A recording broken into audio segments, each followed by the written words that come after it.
Hello friends, how are you? I hope guys you are good. Discuss करेंगे read 2021 child psychology. ये marathon first है आपके लिए। और गाइज, इस वीडियो में हम जो क्वेश्चंस डिस्कस करेंगे वो सिर्फ और सिर्फ रीड में ही हेल्पफुल नहीं, बल्कि UP TET, S TET, U TET, C TET या कोई भी टीचिंग एग्जाम आपका होगा तो सभी में आपके लिए ये हेल्पफुल रहेंगे। और इस वीडियो में केवल आपके प्रश्नों का ही समाधान नहीं होगा, बल्कि आपके कंसेप्ट भी क्लियर होंगे। इसलिए इस वीडियो को पूरे अवधान से देखिएगा। अवधान लगाकर बैठ जाएं, ध्यान लगाकर बैठ जाएं, सारे कामों से फ्री होकर बैठें और तब इस वीडियो को ध्यान से देखें। अगर आप इस वीडियो को देख रहे हैं और आपका ध्यान कहीं और है या आप किसी और कार्य में बिजी हैं, तो आपके हो सकता है इसमें कुछ चीज़ें समझ में नहीं आए, क्योंकि इसका लेवल थोड़ा हाई है और क्वेश्चन भी डीप यहाँ पर मैं आपके लिए लेकर आई हूँ। तो पूरे ध्यान के साथ में आप बैठेंगे और आपके लिए इस वीडियो को बनाने में मैंने काफ़ी हेल्प आप लोगों को करने की कोशिश की है और इसको बनाने में मुझे काफ़ी एफर्ट्स लगाने पड़े हैं, बहुत मेहनत की है। तो चलिए फिर स्टार्ट कर लेते हैं अपनी वीडियो को।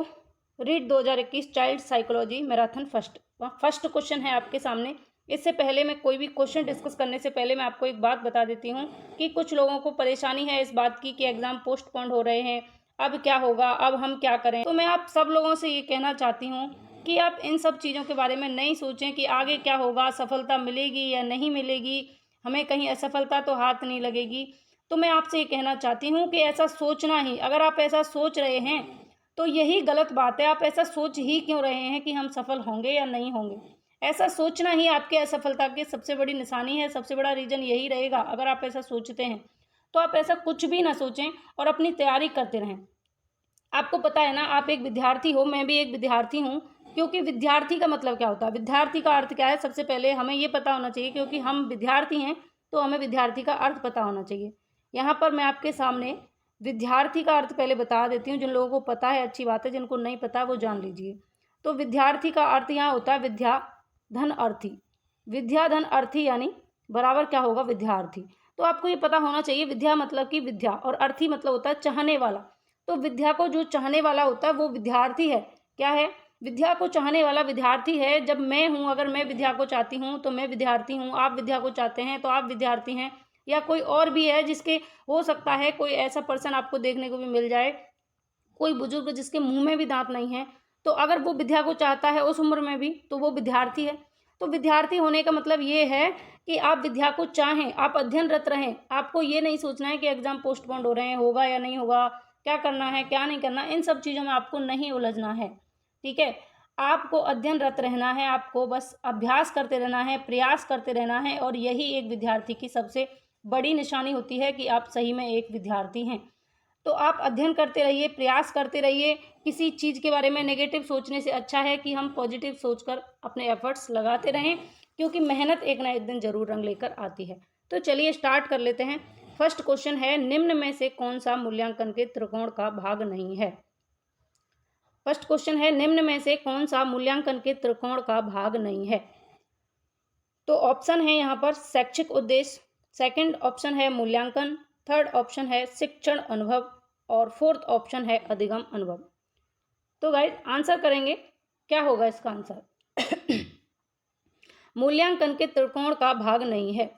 तो मूल्यांकन के त्रिकोण का इनमें से कौन सा भाग नहीं है, ये आपको बताना है। चारों ऑप्शन में से इनको ध्यान से पढ़िए और आंसर करिए। शैक्षिक जो प्रक्रिया है, मूल्यांकन की जो प्रक्रिया है वो त्रिकोण में चलती है। तो उसमें से कौन सा इसमें आंसर आपका ऐसा है, कौन सा ऑप्शन जो नहीं है पूछा है आपसे, वही आपका आंसर होगा।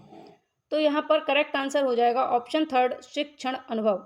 जबकि शैक्षिक उद्देश्य, मूल्यांकन और अधिगम अनुभव ये तीनों ही मूल्यांकन के त्रिकोण का भाग होते हैं, जबकि शिक्षण अनुभव मूल्यांकन के त्रिकोण का भाग नहीं होते। तो यहाँ पर करेक्ट आंसर क्या हो जाएगा, ऑप्शन थर्ड यहाँ पर आपका करेक्ट होगा। अब इसको जान लेते हैं मूल्यांकन के त्रिकोण को पूरी तरीके से। तो ये देखिए, मूल्यांकन का त्रिकोण आपके सामने है, जिसमें कौन कौन सी क्रियाएं होंगी। सबसे पहले होगा उद्देश्य, ठीक है, क्या होगा उद्देश्य। उसके बाद में शिक्षण प्रक्रिया और फिर क्या होगा, मूल्यांकन। आप किसी क्लास में जाएंगे, मान लीजिए आप शिक्षक बन जाते हैं, तो आप किसी क्लास के अंदर जाएंगे तो उस क्लास के अंदर आप क्या करेंगे? उस क्लास के अंदर आप क्या करेंगे? पहले शिक्षण के उद्देश्य बनाएंगे। कोई भी मान लीजिए कोई चैप्टर आपको पढ़ाना है तो पहले आप निर्धारित करेंगे, उद्देश्य बनाएंगे, किस तरीके से पढ़ाना है, कौन सी विधि से पढ़ाना है, क्या पढ़ाना है, कैसे पढ़ाना है। तो सबसे पहले आपने क्या किया, उद्देश्य निर्धारित किया। उसके बाद में आपने शिक्षण कराया, शिक्षण की प्रक्रिया करा दी।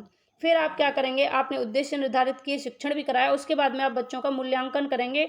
जब मूल्यांकन होगा तो जैसे आप बच्चों का मूल्यांकन करते हैं तो आपका भी मूल्यांकन साथ के साथ होता है। अगर बच्चे ने अच्छा अचीव किया है, जो आपने उद्देश्य रखे थे उसके हिसाब से बच्चा अचीव कर गया, तो आपकी शिक्षण प्रक्रिया सफल हुई। अदरवाइज आपकी शिक्षण प्रक्रिया सफल नहीं होती, फिर आप कोई दूसरी टेक्निक अपनाते हैं उन बच्चों को सिखाने के लिए। ठीक है, तो मूल्यांकन जो होता है वो मूल्यांकन क्रियात्मक, विद्यार्थी के ज्ञानात्मक, भावात्मक और मनोप्रेरित क्षेत्र को परखने के लिए निरंतर चलने वाली प्रक्रिया होता है। मूल्यांकन कि हमारे बच्चे ने क्या अचीव किया है, क्या जाना है, तो ज्ञानात्मक, भावात्मक, मनोप्रेरित या मनोगत्यात्मक सभी क्षेत्रों को परखने के लिए निरंतर चलने वाली प्रक्रिया क्या होती है, मूल्यांकन होती है। शिक्षा के जो उद्देश्य होते हैं हमारे, वो कितनी हद तक पूरे हुए, ये जानने के लिए भी हम किसका यूज करते हैं, मूल्यांकन का। उद्देश्य, शिक्षण प्रक्रिया और मूल्यांकन, इन तीनों के बीच में बहुत गहरा संबंध होता है, घनिष्ठ रूप से ये एक दूसरे से जुड़े हुए होते हैं तीनों, ध्यान रखना है। आगे बढ़ते हैं अगले क्वेश्चन की तरफ। क्रियात्मक अनुसंधान के महत्व के बारे में कौन सा कथन सही नहीं है? पहला ऑप्शन है उपभोक्ता ही अनुसंधान है। दूसरा ऑप्शन है समस्याओं का हल शीघ्रता से प्राप्त हो जाता है। समस्याओं का हल अभ्यास में ले आया जाता है और उसका मूल्यांकन नहीं किया जाता। और लास्ट ऑप्शन है इनमें से कोई नहीं। आंसर करिए इस क्वेश्चन का क्या होगा। क्रियात्मक अनुसंधान के बारे में कौन सा कथन सही नहीं है? तो इस नहीं को आप पहले अंडरलाइन कर लें और अब ऑप्शन को ध्यान से पढ़ें और इनका आंसर करें। इस वीडियो में 50 क्वेश्चन मैं डिस्कस करने वाली हूँ आपके सामने, और कोशिश करिए कि 50 में 45 आपके प्लस नंबर आएँ। ऐसा कब होगा? जब आप वीडियो को ध्यान से देखेंगे, एक एक क्वेश्चन को ध्यान से पढ़ेंगे कि क्वेश्चन क्या कहना चाहता है, ऑप्शन को ध्यान से पढ़ेंगे कि ऑप्शन क्या कहना चाह रहा है, और उसके बाद में अगर आपको कोई दो ऑप्शन में कन्फ्यूजन है तो पहले उन दो को हटाएंगे जो गलत हैं और तब आंसर करेंगे, तो आपके आंसर भी सही होंगे और आपके अंदर कॉन्फिडेंस भी आएगा। तो चलिए फिर आंसर करिए इस क्वेश्चन का। क्रियात्मक अनुसंधान, बीटीसी के दौरान, बीएड के दौरान आपने पढ़ा होगा क्रियात्मक अनुसंधान क्या होता है। तो क्रियात्मक अनुसंधान का जो महत्व होता है उसके बारे में कौन सा इसमें सही नहीं है, ये बताना है। ऑप्शन है उपभोक्ता ही अनुसंधान है, समस्याओं का हल शीघ्रता से प्राप्त हो जाता है, समस्याओं का हल अभ्यास में लाया जाता है और उसका मूल्यांकन नहीं किया जाता है, इनमें से कोई नहीं। तो करेक्ट आंसर होगा ऑप्शन थर्ड, समस्याओं का हल अभ्यास में ले आया जाता है और उसका मूल्यांकन नहीं किया जाता। यही ऑप्शन गलत है और यही आपसे पूछा भी है, तो यहाँ यही आपका करेक्ट हो गया। ठीक है, क्रियात्मक अनुसंधान क्या होता है? क्रियात्मक अनुसंधान विद्यालय से संबंधित व्यक्तियों द्वारा अपनी और विद्यालय की समस्याओं का वैज्ञानिक अध्ययन करके अपनी क्रियाओं और विद्यालय की समस्याओं को सुधार करता है। क्या? क्रियात्मक अनुसंधान जो अपनी समस्याएं होती हैं व्यक्ति की, वैयक्तिक शिक्षण से संबंधित और विद्यालय की समस्याएं जो होती हैं उनका वैज्ञानिक ढंग से अध्ययन करता है और फिर उन समस्याओं का निवारण करता है या उनमें सुधार करता है, यही क्रियात्मक अनुसंधान है। ठीक है, क्रियात्मक अनुसंधान के महत्व के बिंदु अलग अलग हैं, तो उनके बारे में भी आपको जान लेना चाहिए। क्रियात्मक अनुसंधान का महत्व, इसके बिंदु हैं आपके सामने, जैसे क्रियात्मक अनुसंधान समस्या का समाधान करके अपने उन्नति करता है।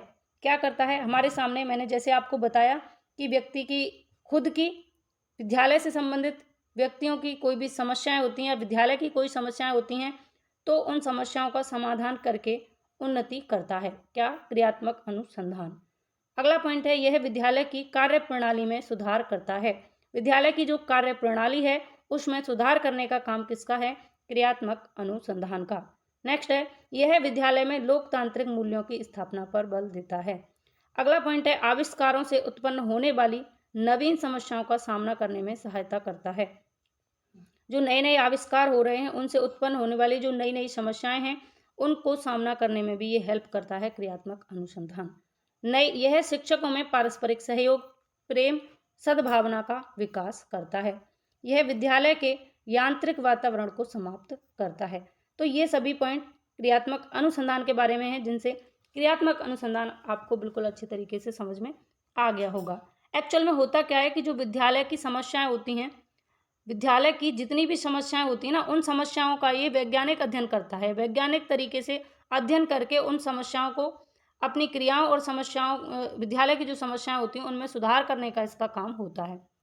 डीएलएड के दौरान हमने बहुत अच्छे से इसको पढ़ा था। आगे है आरटीई एक्ट 2009 के अनुसार शिक्षक हेतु प्रति सप्ताह कार्य घंटे हैं। आरटीई एक्ट ठीक है। आरटीई एक्ट के अकॉर्डिंग आरटीई एक्ट 2009 के अकॉर्डिंग शिक्षक हेतु प्रति सप्ताह कार्य घंटे आपको बताने हैं 40 घंटे, 42 घंटे, 45 घंटे या 48 घंटे। आंसर करिए इस क्वेश्चन का क्या होगा। तो गाइज आरटीई एक्ट 2009 के अनुसार प्रावधान क्या था कि 6 से 14 वर्ष की जो आयु के बच्चे थे उन बालकों को निःशुल्क और अनिवार्य शिक्षा दी जाए। प्राथमिक शिक्षा उनको बिल्कुल अनिवार्य कर दी जाए और बिल्कुल निःशुल्क कर दी जाए, ऐसा अधिकार था। बाल जो शिक्षा का अधिकार अधिनियम 2009 है, इसका ऐसा प्रावधान था। इसमें ये बात कही गई थी कि 6 से 14 वर्ष तक के सभी बच्चों को निःशुल्क और अनिवार्य शिक्षा दी जाए। ठीक है। और ये जो एक्ट था, ये अधिनियम जो था, ये एक्ट जो था आरटीई एक्ट 2009, अगर आपसे क्वेश्चन पूछा जाए कि ये कब लागू हुआ, लागू होने की बात पूछी जाए, प्रभावी कब से हुआ, तो ये 1 अप्रैल 2010 से प्रभावी हुआ था। और गाइस जम्मू कश्मीर को छोड़ करके ये प्रभावी हुआ था पूरे देश में। ठीक है। तो इसके बारे में डिटेल में जान लेते हैं। आरटीई एक्ट 2009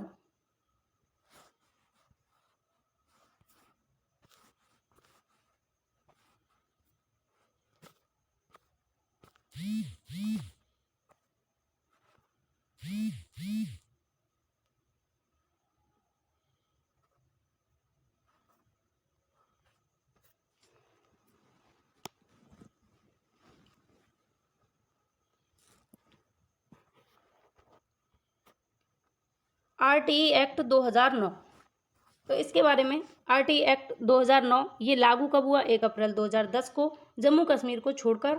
और ये आपको ध्यान रखना है कि इसमें क्या बात कही गई, 6 से 14 वर्ष की आयु के जो बच्चे हैं, 6 से 14 आयु वर्ग के, उन बालकों को, उन बालिकाओं को निःशुल्क और अनिवार्य शिक्षा दी जाए। पूरे भारत सरकार ने निःशुल्क और अनिवार्य बाल शिक्षा अधिकार अधिनियम 2009 इसको 1 अप्रैल 2010 में लागू कर दिया था। आगे बढ़ते हैं। नेक्स्ट है एनसीएफ 2005 बल देता है समस्या हल पर, करके सीखने पर, रटने पर या उपरोक्त सभी पर। एनसीएफ 2005 किस पर बल देता है? तो गाइज इस क्वेश्चन का आंसर आप बहुत अच्छे से कर लेंगे, बिल्कुल इजीली कर लेंगे। तो आप आंसर इसका लगा चुके होंगे और मैं इसका करेक्ट आंसर भी बता देती हूँ। ऑप्शन यहाँ सेकंड सही होगा, करके सीखने पर। एनसीएफ 2005 किस पर बल देता है? करके सीखने पर। फ्रेंड्स आपको पता होगा कि एनसीएफ 2005 इसी पर बेस्ड होता है। सीटेट से इसमें बहुत सारे क्वेश्चन पूछे जाते हैं। राष्ट्रीय पाठ्यचर्या की रूपरेखा 2005, रूपरेखा तैयार करने के लिए प्रोफेसर यशपाल की अध्यक्षता में एक राष्ट्रीय संचालन समिति और राष्ट्रीय फोकस समूह का गठन किया गया था। क्या गठन था? यशपाल समिति ने कहा था कि शिक्षा बिना बोझ के, इस आधार पर बच्चों की शिक्षा को केंद्र में रखते हुए राष्ट्रीय पाठ्यचर्या रूपरेखा 2005 तैयार की गई थी। यशपाल समिति ने ये बात कही थी कि शिक्षा बिना बोझ के होनी चाहिए, तब एनसीएफ 2005 की रूपरेखा तैयार हुई और राष्ट्रीय पाठ्यचर्या रूपरेखा 2005 के निर्माण के लिए 5 निर्देशक तत्वों को रखा गया था। ठीक है, कितने? 5 निर्देशक तत्वों को रखा गया था। और एनसीएफ 2005 बिल्कुल रटने पर बल नहीं देता, ये करके सीखने पर बल देता है। बाकी की बातें इस टेबल से आप जान पाएंगे। एनसीएफ 2005 इसका पोस्टमार्टम यहाँ पर हम कर लेंगे। एनसीएफ 2005 का पोस्टमार्टम कर लेते हैं। तो ज्ञान को विद्यालय के बाहरी जीवन से जोड़ना, जो ज्ञान है जो हम पढ़ा रहे हैं क्लास के अंदर, उस ज्ञान को विद्यालय के बाहरी जीवन से जोड़ना, बच्चों के दैनिक जीवन से जोड़ना, जो बच्चे अपने घर से, परिवार से, अपने पड़ोस से जो चीज़ें सीखते हैं उनसे जोड़कर अधिगम कराना, ये एनसीएफ 2005 का उद्देश्य था। रटंत प्रणाली से पाठ्यचर्या की मुक्ति, जो रटंत प्रणाली थी, जैसे गुरुकुलों में शिक्षा दी जाती थी, आपको पता है कि व्याख्या विधि का बहुत ज़्यादा यूज हुआ करता था, व्याख्या विधि प्रचलन में थी। तो गुरु जो है व्याख्या करके बता देते थे और शिक्षक उसको शिक्षार्थी उसको रट लेते थे। ठीक है, तो उस रटंत प्रणाली से बिल्कुल मुक्ति दे दी किसने? एनसीएफ 2005 ने। एनसीएफ 2005 कहता है कि रट के नहीं करके सीखो, रट के नहीं करके सीखो, तो ज्ञान स्थायी भी होगा और बच्चे को इंटरेस्ट भी आएगा। ठीक है, परीक्षा को अधिक लचीला बनाना, परीक्षा प्रणाली को बहुत अधिक लचीला बनाया एनसीएफ 2005 ने। प्रजातांत्रिक भावना के अंतर्गत राष्ट्र की चिंताएं समाहित करने की भावना विकसित करना, बच्चों की चौमुखी विकास के लिए अवसर उपलब्ध कराए जाने की व्यवस्था और बाल केंद्रित शिक्षा पर बल। ये पॉइंट बहुत ज़्यादा अच्छा है, ये आपको बहुत हेल्प करेगा, सीटेट हो, यूपीटेट हो, कोई भी एग्जाम हो। बाल केंद्रित शिक्षा पर बल, ये बहुत इंपॉर्टेंट है, इसको आप स्टार कर लीजिए। आप अगर सीटेट का एग्जाम देंगे आगे तब भी, यूपीटेट का देंगे तब भी, या आप रीट की तैयारी कर रहे हैं तब भी आपके लिए बहुत हेल्पफुल रहेगा ये। रटन प्रणाली से मुक्ति, रटने पर बल ना दिया जाए, करके सीखने पर बल दिया जाए, ज्ञान को बाहरी जीवन से जोड़ा जाए, और बाल केंद्रित शिक्षा और बच्चे का चौमुखी विकास। ये 4-5 ऑप्शन ऐसे हैं जिनको आपको बिल्कुल ये ध्यान में रखना है कि अगर आपका क्वेश्चन पॉजिटिव है और ऑप्शन में ये दिए हुए हैं इनमें से कोई सा भी, तो वही आपका आंसर हो जाएगा। क्योंकि एनसीएफ 2005 बल देता है कि रटने पर बिल्कुल बल ना दिया जाए, ज्ञान को बाहरी जीवन से जोड़ा जाए, शिक्षा बाल केंद्रित और बच्चे का चौमुखी विकास हो, इस तरीके की व्यवस्थाएं की जाए। तो एनसीएफ 2005 से इससे ज़्यादा कुछ नहीं पूछा जाता। अगर इन 4-5 पॉइंट्स को भी आप याद रख लेते हैं तो इससे आने वाला 1 नंबर का क्वेश्चन आपका 100% सही हो जाएगा। अगला क्वेश्चन है, शारीरिक विकास का क्षेत्र है। ऑप्शन है स्नायु मंडल, मांसपेशियों की वृद्धि, एंडोक्राइन ग्लैंड्स, या उपरोक्त सभी। शारीरिक विकास का क्षेत्र कौन सा है? तो यहाँ पर आप समझ गए होंगे कि मांसपेशियों में वृद्धि शारीरिक विकास का क्षेत्र है, स्नायु मंडल में वृद्धि ये मांसपेशियों का क्षेत्र है, एंडोक्राइन ग्लैंड्स ये भी जो है शारीरिक विकास का क्षेत्र है। तो आंसर क्या हो जाएगा? ऑप्शन डी, उपरोक्त सभी। शारीरिक विकास, बच्चे का जो शारीरिक विकास होता है, शारीरिक परिवर्तनों को अभिव्यक्त करने के लिए, बच्चे के शारीरिक परिवर्तनों को अभिव्यक्त करने के लिए अभिवृद्धि और परिपक्वता शब्द जो होते हैं, इन दोनों का बहुत भर भर के प्रयोग होता है। एक परिभाषा है कॉलसेनिक की, किसकी? कॉलसेनिक की। कॉलसेनिक कहते हैं कि विकास, अभिवृद्धि, परिपक्वता और अधिगम ये शब्द उन शारीरिक, मानसिक, सामाजिक, संवेगात्मक, नैतिक परिवर्तनों का उल्लेख करते हैं जिसका व्यक्ति अपने जीवन में आगे बढ़ते समय अनुभव करता है। ये बात किसने कही? कॉलसेनिक ने कही है। तो ये चारों ही शारीरिक विकास से संबंधित हैं, इसलिए हमारा ऑप्शन डी करेक्ट हो जाएगा। आगे बढ़ते हैं। वैसे कॉलसेनिक की बहुत बड़ी परिभाषा है और ज़्यादा बड़ी परिभाषाएं एग्जाम में पूछी नहीं जाती। आगे बढ़ते हैं। वातावरण वह बाहरी शक्ति है जो हमें प्रभावित करती है, किसने कहा है? मोस्ट इम्पॉर्टेंट परिभाषा है, आप इसको बिल्कुल स्टार कर लें और अपने माइंड में उतार लें, बिल्कुल ध्यान से इसको पढ़ें। बहुत इजी और बहुत इम्पॉर्टेंट है कि जो एनवायरनमेंट है ऐसी बाहरी शक्ति है जो हमें प्रभावित करती है। ठीक है, किसने कही है ये बात? वुडवर्थ ने कही है, रॉस ने कही है, एनास्टीसी ने कही है, या इनमें से कोई नहीं। चारों ऑप्शन को ध्यान से पढ़ें, परिभाषा को ध्यान से पढ़ें, परिभाषा को माइंड में सेट करें और इसका आंसर देने का प्रयास करें। तो इसका करेक्ट आंसर होगा ऑप्शन सेकंड, रॉस। पहले करेक्ट आंसर जान लीजिए, रॉस। अब देखिए, ये है बाहरी वातावरण और ये हैं आप। तो ये जो बाहर की चीज़ें हैं एनवायरनमेंट की, जो भी चीज़ क्या आपको प्रभावित नहीं करेंगी? सपोज करिए कि आप यहाँ रहते हैं और यहाँ आपके पड़ोसी रहते हैं। ठीक है, आपके पड़ोसी ऐसे हैं जिनमें रोज़ डेली पर डे लड़ाई झगड़ा होता है।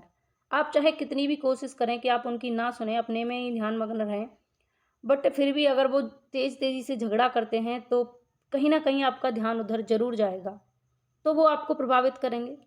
मान लीजिए कि आपके परिवेश में ऐसा एटमॉस्फेयर है, जैसे कि बिल्कुल बेसिक सा एग्जांपल, जैसे अब गर्मियाँ बहुत हैं तो गर्मियों में क्या होता है, मच्छर बहुत हो जाते हैं। ठीक है, तो मच्छर ज़्यादा होते हैं, तो वो मच्छर जब आपको काटते हैं, मान लीजिए आप पढ़ रहे हैं और मच्छर आपको काट गया, तो क्या आपका ध्यान भटकेगा? नहीं भटकेगा, क्योंकि ये बाहरी जो शक्तियाँ हैं ना, ये हमें प्रभावित करती हैं। हम चाहे कितनी भी कोशिश करें कि हम इन पे फोकस ना करें, लेकिन वातावरण हमें प्रभावित करता है, बहुत हद तक प्रभावित करता है। वंशानुक्रम और वातावरण, इन दोनों का ही गुणनफल होता है हमारा विकास।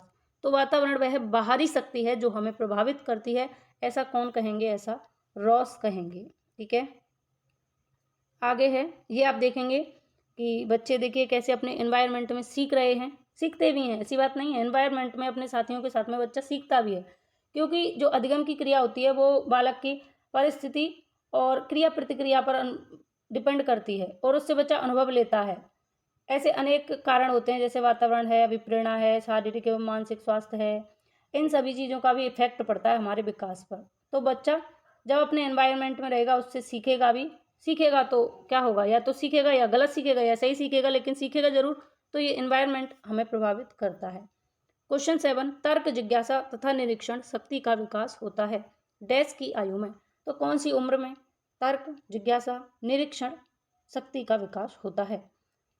ऑप्शन है फर्स्ट 7 वर्ष, 11 वर्ष, 9 वर्ष, 5 वर्ष। करेक्ट आंसर क्या होगा? तर्क, जिज्ञासा और निरीक्षण शक्ति का विकास। आप जानते हैं जीन पियाजे ने विकास को 4 स्टेजेस में डिवाइड किया। 4 स्टेज बताई विकास की, ठीक है। पहली स्टेज बताई इंद्रियगामक अवस्था 0 से 2 वर्ष, ठीक। दूसरी बताई थी 2 से 7 वर्ष पूर्व संक्रियात्मक अवस्था। तीसरी थी 7 से 11 वर्ष मूर्त संक्रियात्मक अवस्था। और चौथी थी 11 से ऊपर औपचारिक संक्रियात्मक अवस्था या अमूर्त संक्रियात्मक अवस्था। तो यहाँ बात की जा रही है तर्क, जिज्ञासा और निरीक्षण। आप जानते हैं 0 से 2 वर्ष में बच्चे में कोई तर्क, कोई जिज्ञासा, कोई निरीक्षण की प्रवृत्ति नहीं होती। 2 से 7 वर्ष में भी बच्चा पूर्व बाल्यावस्था में रहता है, तो बच्चे में तब भी इतना ज़्यादा तर्क, जिज्ञासा तो रहती है, लेकिन इतना ज़्यादा निरीक्षण करने का उसमें विकास नहीं हो पाता। तो फ्रेंड्स, आपको ध्यान रखना है तर्क, जिज्ञासा और किसी चीज़ का निरीक्षण करने की प्रवृत्ति जो होती है वो 11 वर्ष से ऊपर ही बच्चे में आ पाती है। तो इस क्वेश्चन का ऑप्शन सेकंड यहाँ सही हो जाएगा, ठीक है। 6 से 12 वर्ष की जो आयु होती है वो बाल्यावस्था में शामिल की जाती है, ठीक। 6 से 12 वर्ष, इसमें भी बाल्यावस्था को भी 2 पार्ट्स में डिवाइड किया है, पूर्व बाल्यावस्था और उत्तर बाल्यावस्था। 6 से 9 वर्ष की पूर्व बाल्यावस्था और 9 से 12 वर्ष की उत्तर बाल्यावस्था, ठीक है। तो रॉस कहते हैं कि इस समय बालक की जो मानसिक योग्यताओं का लगभग पूरी तरीके से विकास हो जाता है 6 से 12 वर्ष की उम्र में। इस अवस्था में बालकों में नैतिक विकास हो जाते हैं, नैतिक गुणों का विकास हो जाता है, बच्चा जिज्ञासु हो जाता है, रुचि उसमें आ जाती है और वो चिंतन करने लगता है चीज़ों के बारे में, ठीक है। तो यहाँ पर सेकंड ऑप्शन आपका करेक्ट हो जाएगा। आगे बढ़ें अगले क्वेश्चन की तरफ। ये आप देख सकते हैं कि यहाँ पर बच्चे आपके सामने चीज़ों का निरीक्षण कर रहे हैं, जिज्ञासा है, तर्क लगा रहे हैं, अपने अपने थॉट प्रोसेस का यहाँ यूज कर रहे हैं, किस तरीके से प्रयोग कर रहे हैं। तो ये कहाँ संभव होगा? 11 से एबव में ही ये चीज़ें संभव होंगी। नेक्स्ट क्वेश्चन, निम्न में से कौन सा वंशानुक्रम का समय नहीं है? समानता, भिन्नता, प्रत्यागमन, अभिप्रेरणा। वंशानुक्रम का नियम नहीं है। तो सबसे पहले आपको वंशानुक्रम के नियम ध्यान रखने हैं, क्योंकि रीट में 1 नंबर जरूर आता है, 1 नंबर का क्वेश्चन। वंशानुक्रम के नियम से 1 नंबर का क्वेश्चन हर बार पूछा जाता है। तो वंशानुक्रम के नियम आपको ध्यान रखने हैं कि समानता, भिन्नता, प्रत्यागमन ये तीनों वंशानुक्रम के नियम हैं, लेकिन अभिप्रेरणा वंशानुक्रम का नियम नहीं है। अगर वंशानुक्रम आपसे पूछ लिया जाए तो वंशानुक्रम क्या है, क्या आप बता सकते हैं? पता होगा, माता पिता जो होते हैं उनसे, माता पिता से गुणों का जो हस्तांतरण होता है, ट्रांसफर होता है अपनी संतान में, वही आनुवंशिकता या वंशानुक्रम होता है। वंशानुक्रम के नियम अलग अलग हैं, उनको हम आगे वाली स्लाइड में जानेंगे। वंशानुक्रम के नियम: बीज कोषों की निरंतरता का नियम, अर्जित गुणों के संक्रमण का नियम, प्रत्यागमन का नियम, समांतरता का नियम, भिन्नता का नियम, मेंडल का नियम। ये वंशानुक्रम के नियम हैं। किसके नियम हैं? वंशानुक्रम या आनुवांशिकता के नियम हैं। वंशानुक्रम के नियम हैं और इनको आप आनुवांशिकता के नियम भी कह सकते हैं, ठीक। बीज कोषों की निरंतरता का नियम, अर्जित गुणों के संक्रमण का नियम, प्रत्यागमन का नियम, समांतरता का नियम, भिन्नता का नियम और मेंडल का नियम। आगे बढ़ें। डैश की अवस्था तक बालक की दृष्टि एवं श्रवण इंद्रियां पूर्ण विकसित हो चुकती हैं। ऑप्शन है 3 अथवा 4 वर्ष, 7 वर्ष से 8 वर्ष, 6 अथवा 7 वर्ष, इनमें से कोई नहीं। तो इस क्वेश्चन का आंसर करिए, क्या होगा? कौन सी अवस्था तक बालक की दृष्टि और श्रवण इंद्रियां पूरी तरीके से विकसित हो चुकी होती हैं? क्या होगा इस क्वेश्चन का आंसर? तो आपको ध्यान रखना है कि यहाँ पर हमारे सामने 7 से 8 वर्ष दिखाई दे रहा है, यही हमें करना होगा। वैसे जो बाल्यावस्था होती है 6 से 12 वर्ष की, इस बाल्यावस्था के बारे में कहा जाता है कि इसमें बच्चे की जो श्रवण इंद्रियां हैं और बच्चे की दृष्टि, बालक की दृष्टि और श्रवण इंद्रियां पूरी तरीके से विकसित हो चुकी होती हैं। तो ऑप्शन सेकंड हमारा यहाँ पर करेक्ट हो जाएगा। इसके अलावा यहाँ अगर ऑप्शन में होता 10 से 12 या 8 से 9, तो वो भी हमारा करेक्ट हो जाता। आगे बढ़ते हैं अगले क्वेश्चन की तरफ। इस अवस्था में बालकों में नई खोज करने की और घूमने की प्रवृत्ति बहुत अधिक बढ़ जाती है। ऑप्शन है शैशवावस्था, उत्तर बाल्यावस्था, किशोरावस्था, प्रौढ़ावस्था। कौन सी अवस्था में बालकों में नई खोज करने की और घूमने की प्रवृत्ति बहुत अधिक बढ़ जाती है? अगर आप ध्यान दें ना तो बहुत अच्छे तरीके से इस क्वेश्चन को कर लेंगे। अगर आप अपने ऊपर भी कि आप जब आपने देखा होगा कि आपकी एज कितनी होगी, आपकी एज जिस टाइम आपकी एज ऐसे होगी समथिंग 10 से 12 वर्ष, ठीक है, 10 से 12 वर्ष के बीच में या 8 से 12 वर्ष के बीच में हम लोग क्या करते हैं, जब हम छोटे होते हैं तो मम्मी हमारी कहीं जाती है तो उनके साथ हम जाने की जिद करने लगते हैं, मतलब कि घूमने की प्रवृत्ति बहुत अधिक होती है। तो कौन सी एज होती है ये? उत्तर बाल्यावस्था। करेक्ट आंसर क्या होगा? ऑप्शन यहाँ पर सेकंड सही होगा, उत्तर बाल्यावस्था। बालकों में नई खोज करने की और घूमने की प्रवृत्ति उत्तर बाल्यावस्था में बहुत ज़्यादा पाई जाती है। उत्तर बाल्यावस्था जो होती है इसको, मतलब उत्तर बाल्यावस्था नहीं, बाल्यावस्था जो होती है इसको 3 भागों में बांटा है मनोवैज्ञानिकों ने। कौन कौन से भागों में बांटा है आप देख सकते हैं। तो बाल्यावस्था को 3 भागों में बांटा, पूर्व बाल्यावस्था, मध्य बाल्यावस्था और उत्तर बाल्यावस्था। कई बार बस 2 ही पार्ट आपको देखने को मिलते हैं, 2 ही भागों में बांटा हुआ देखने को मिलता है, उत्तर बाल्यावस्था, पूर्व बाल्यावस्था और उत्तर बाल्यावस्था। लेकिन यहाँ पर 3 दिए हुए हैं, ये भी आप देख लीजिए ध्यान से। पूर्व बाल्यावस्था 6 से 8 वर्ष, मध्य बाल्यावस्था 8 से 10 वर्ष, उत्तर बाल्यावस्था 10 से 12 वर्ष। अगर 2 पार्ट्स में पूछेगा पूर्व बाल्यावस्था और उत्तर बाल्यावस्था तो आपको ध्यान रखना है 6 से 9 वर्ष और 9 से 12 वर्ष, ठीक है, इस तरीके से होगा। तो आपको दोनों ही चीज़ें ध्यान रखनी है। बाल्यावस्था को 3 भागों में बांटा है मनोवैज्ञानिकों ने। कौन कौन से? पूर्व बाल्यावस्था 6 से 8 वर्ष, मध्य बाल्यावस्था 8 से 10 वर्ष, उत्तर बाल्यावस्था 10 से 12 वर्ष। तीनों पार्ट आपको ध्यान रखने हैं। अगला क्वेश्चन है, अधिगम अंतरण का थॉर्नडाइक सिद्धांत कहा जाता है? समानता सिद्धांत, अनुरूप तत्वों का सिद्धांत, औपचारिक नियमों का सिद्धांत, इनमें से कोई नहीं। तो गाइज यहाँ आंसर करेंगे ध्यान से इस क्वेश्चन का। पहले क्वेश्चन को ध्यान से पढ़ें और तब आप आंसर करें इसका क्या होगा करेक्ट आंसर। अधिगम अंतरण का थॉर्नडाइक सिद्धांत। तो फ्रेंड्स देखिए इस क्वेश्चन का पहले मैं करेक्ट आंसर आपको बता देती हूँ। इसका करेक्ट आंसर है ऑप्शन सेकंड, अनुरूप तत्वों का सिद्धांत। अनुरूप तत्वों का सिद्धांत, ठीक है। तो अधिगम अंतरण के अनुरूप तत्वों का जो सिद्धांत है इसको थ्योरी ऑफ आइडेंटिकल एलिमेंट्स के नाम से भी जानते हैं। इंग्लिश में क्या कहेंगे? Theory of identical elements. ये थॉर्नडाइक के द्वारा प्रतिपादित किया गया था। यह सिद्धांत थॉर्नडाइक द्वारा प्रतिपादित सादृश्यता के नियम का ही एक विस्तृत रूप है, ठीक है। इस सिद्धांत के अनुसार सीखने का अंतरण उस सीमा तक हो सकता है जिस सीमा तक सीखने की दोनों क्रियाओं में समानता होती है। तो अधिगम का जो अंतरण का सिद्धांत है ये थॉर्नडाइक ने दिया है, थॉर्नडाइक ने प्रतिपादित किया है। थ्योरी ऑफ आइडेंटिकल एलिमेंट्स के नाम से इसको जानते हैं। इसमें होता क्या है कि जितनी सीमा तक बच्चा सीखने की दोनों क्रियाओं में जो समानता देखने को मिलती है, जैसे कि यहाँ बच्चे ने कुछ सीखा, वही अगर समानता दूसरे सीखने वाली चीज़ में मिलती है तो उससे क्या होता है? अधिगम का अंतरण होता रहता है, ठीक है, यानी कि आइडेंटिटी हो जाती है दोनों एलिमेंट्स में। आगे बढ़ेंगे। अभिप्रेरणा वर्णित होती है ज्ञानात्मक जागृति द्वारा, भावात्मक जागृति द्वारा, दोनों ए और बी, इनमें से कोई नहीं। अभिप्रेरणा वर्णित होती है। तो इस क्वेश्चन का आंसर करिए होगा क्या? अभिप्रेरणा वर्णित होती है ज्ञानात्मक जागृति द्वारा, भावात्मक जागृति द्वारा, ए और बी दोनों, इनमें से कोई नहीं। फ्रेंड्स आपको ये ध्यान रखना है कि जो क्वेश्चन है क्या कहना चाह रहा है अभिप्रेरणा के बारे में, कि अभिप्रेरणा किस में वर्णित होती है। आपको पता है ज्ञानात्मक जागृति द्वारा भी होती है, भावात्मक जागृति द्वारा भी होती है। तो ऑप्शन यहाँ पर करेक्ट हो जाएगा ए और बी दोनों, यानी कि थर्ड ऑप्शन आपका करेक्ट हो जाएगा। ये क्वेश्चन ईजी था, आप इजीली इसको कर ले गए होंगे। अब अभिप्रेरणा के बारे में जान लीजिए आप, पूरा एनालाइज, पूरा इसमें पोस्टमार्टम है अभिप्रेरणा का, ठीक है। अभिप्रेरणा क्या है? कार्य को जारी रखने वाला कारक है। सिर्फ 2 शब्दों में आप समझ जाइए कि अभिप्रेरणा आखिर है क्या, ठीक है। 2 शब्दों में आप जान जाएंगे कि अभिप्रेरणा क्या है। मोटिवेशन है क्या? आप कहते हैं यार एग्जाम पोस्टपोन्ड हो गया, मोटिवेशन खत्म। क्यों खत्म हो गया मोटिवेशन? यार मोटिवेशन कहीं खरीद के थोड़ी ना लाया जाता है कि किसी दुकान पे बिक रहा है, भाई राशन की दुकान पे चले जाओ और अभिप्रेरणा बिक रही है, मोटिवेशन बिक रहा है, जाओ ले आओ, ऐसा थोड़ी होता है। मोटिवेशन तो अंदर से आता है।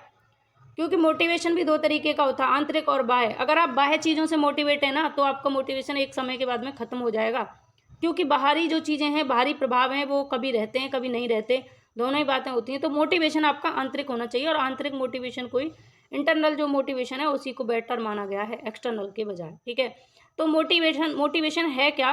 किसी भी कार्य को जारी रखने वाला एक कारक है। जैसे आप मोटिवेट थे कि एग्ज़ाम है तो आप तैयारी कर रहे थे, एग्ज़ाम पोस्टपोन्ड हो गया तो आप थोड़ा सा सुस्ता गए, मतलब एक ऐसी अवस्था में आ गए कि यार थोड़ा सा सो लिया जाए। सुबह 5 बजे जगने वाला इंसान सुबह 4 बजे जगने वाला, एक प्रेशर था यार, मोटिवेट था कि मेरा एग्ज़ाम है, अब वो आराम से खर्राटे मार रहा है 7 बजे तक, क्योंकि उसे पता है एग्ज़ाम पोस्टपोन्ड हो गया।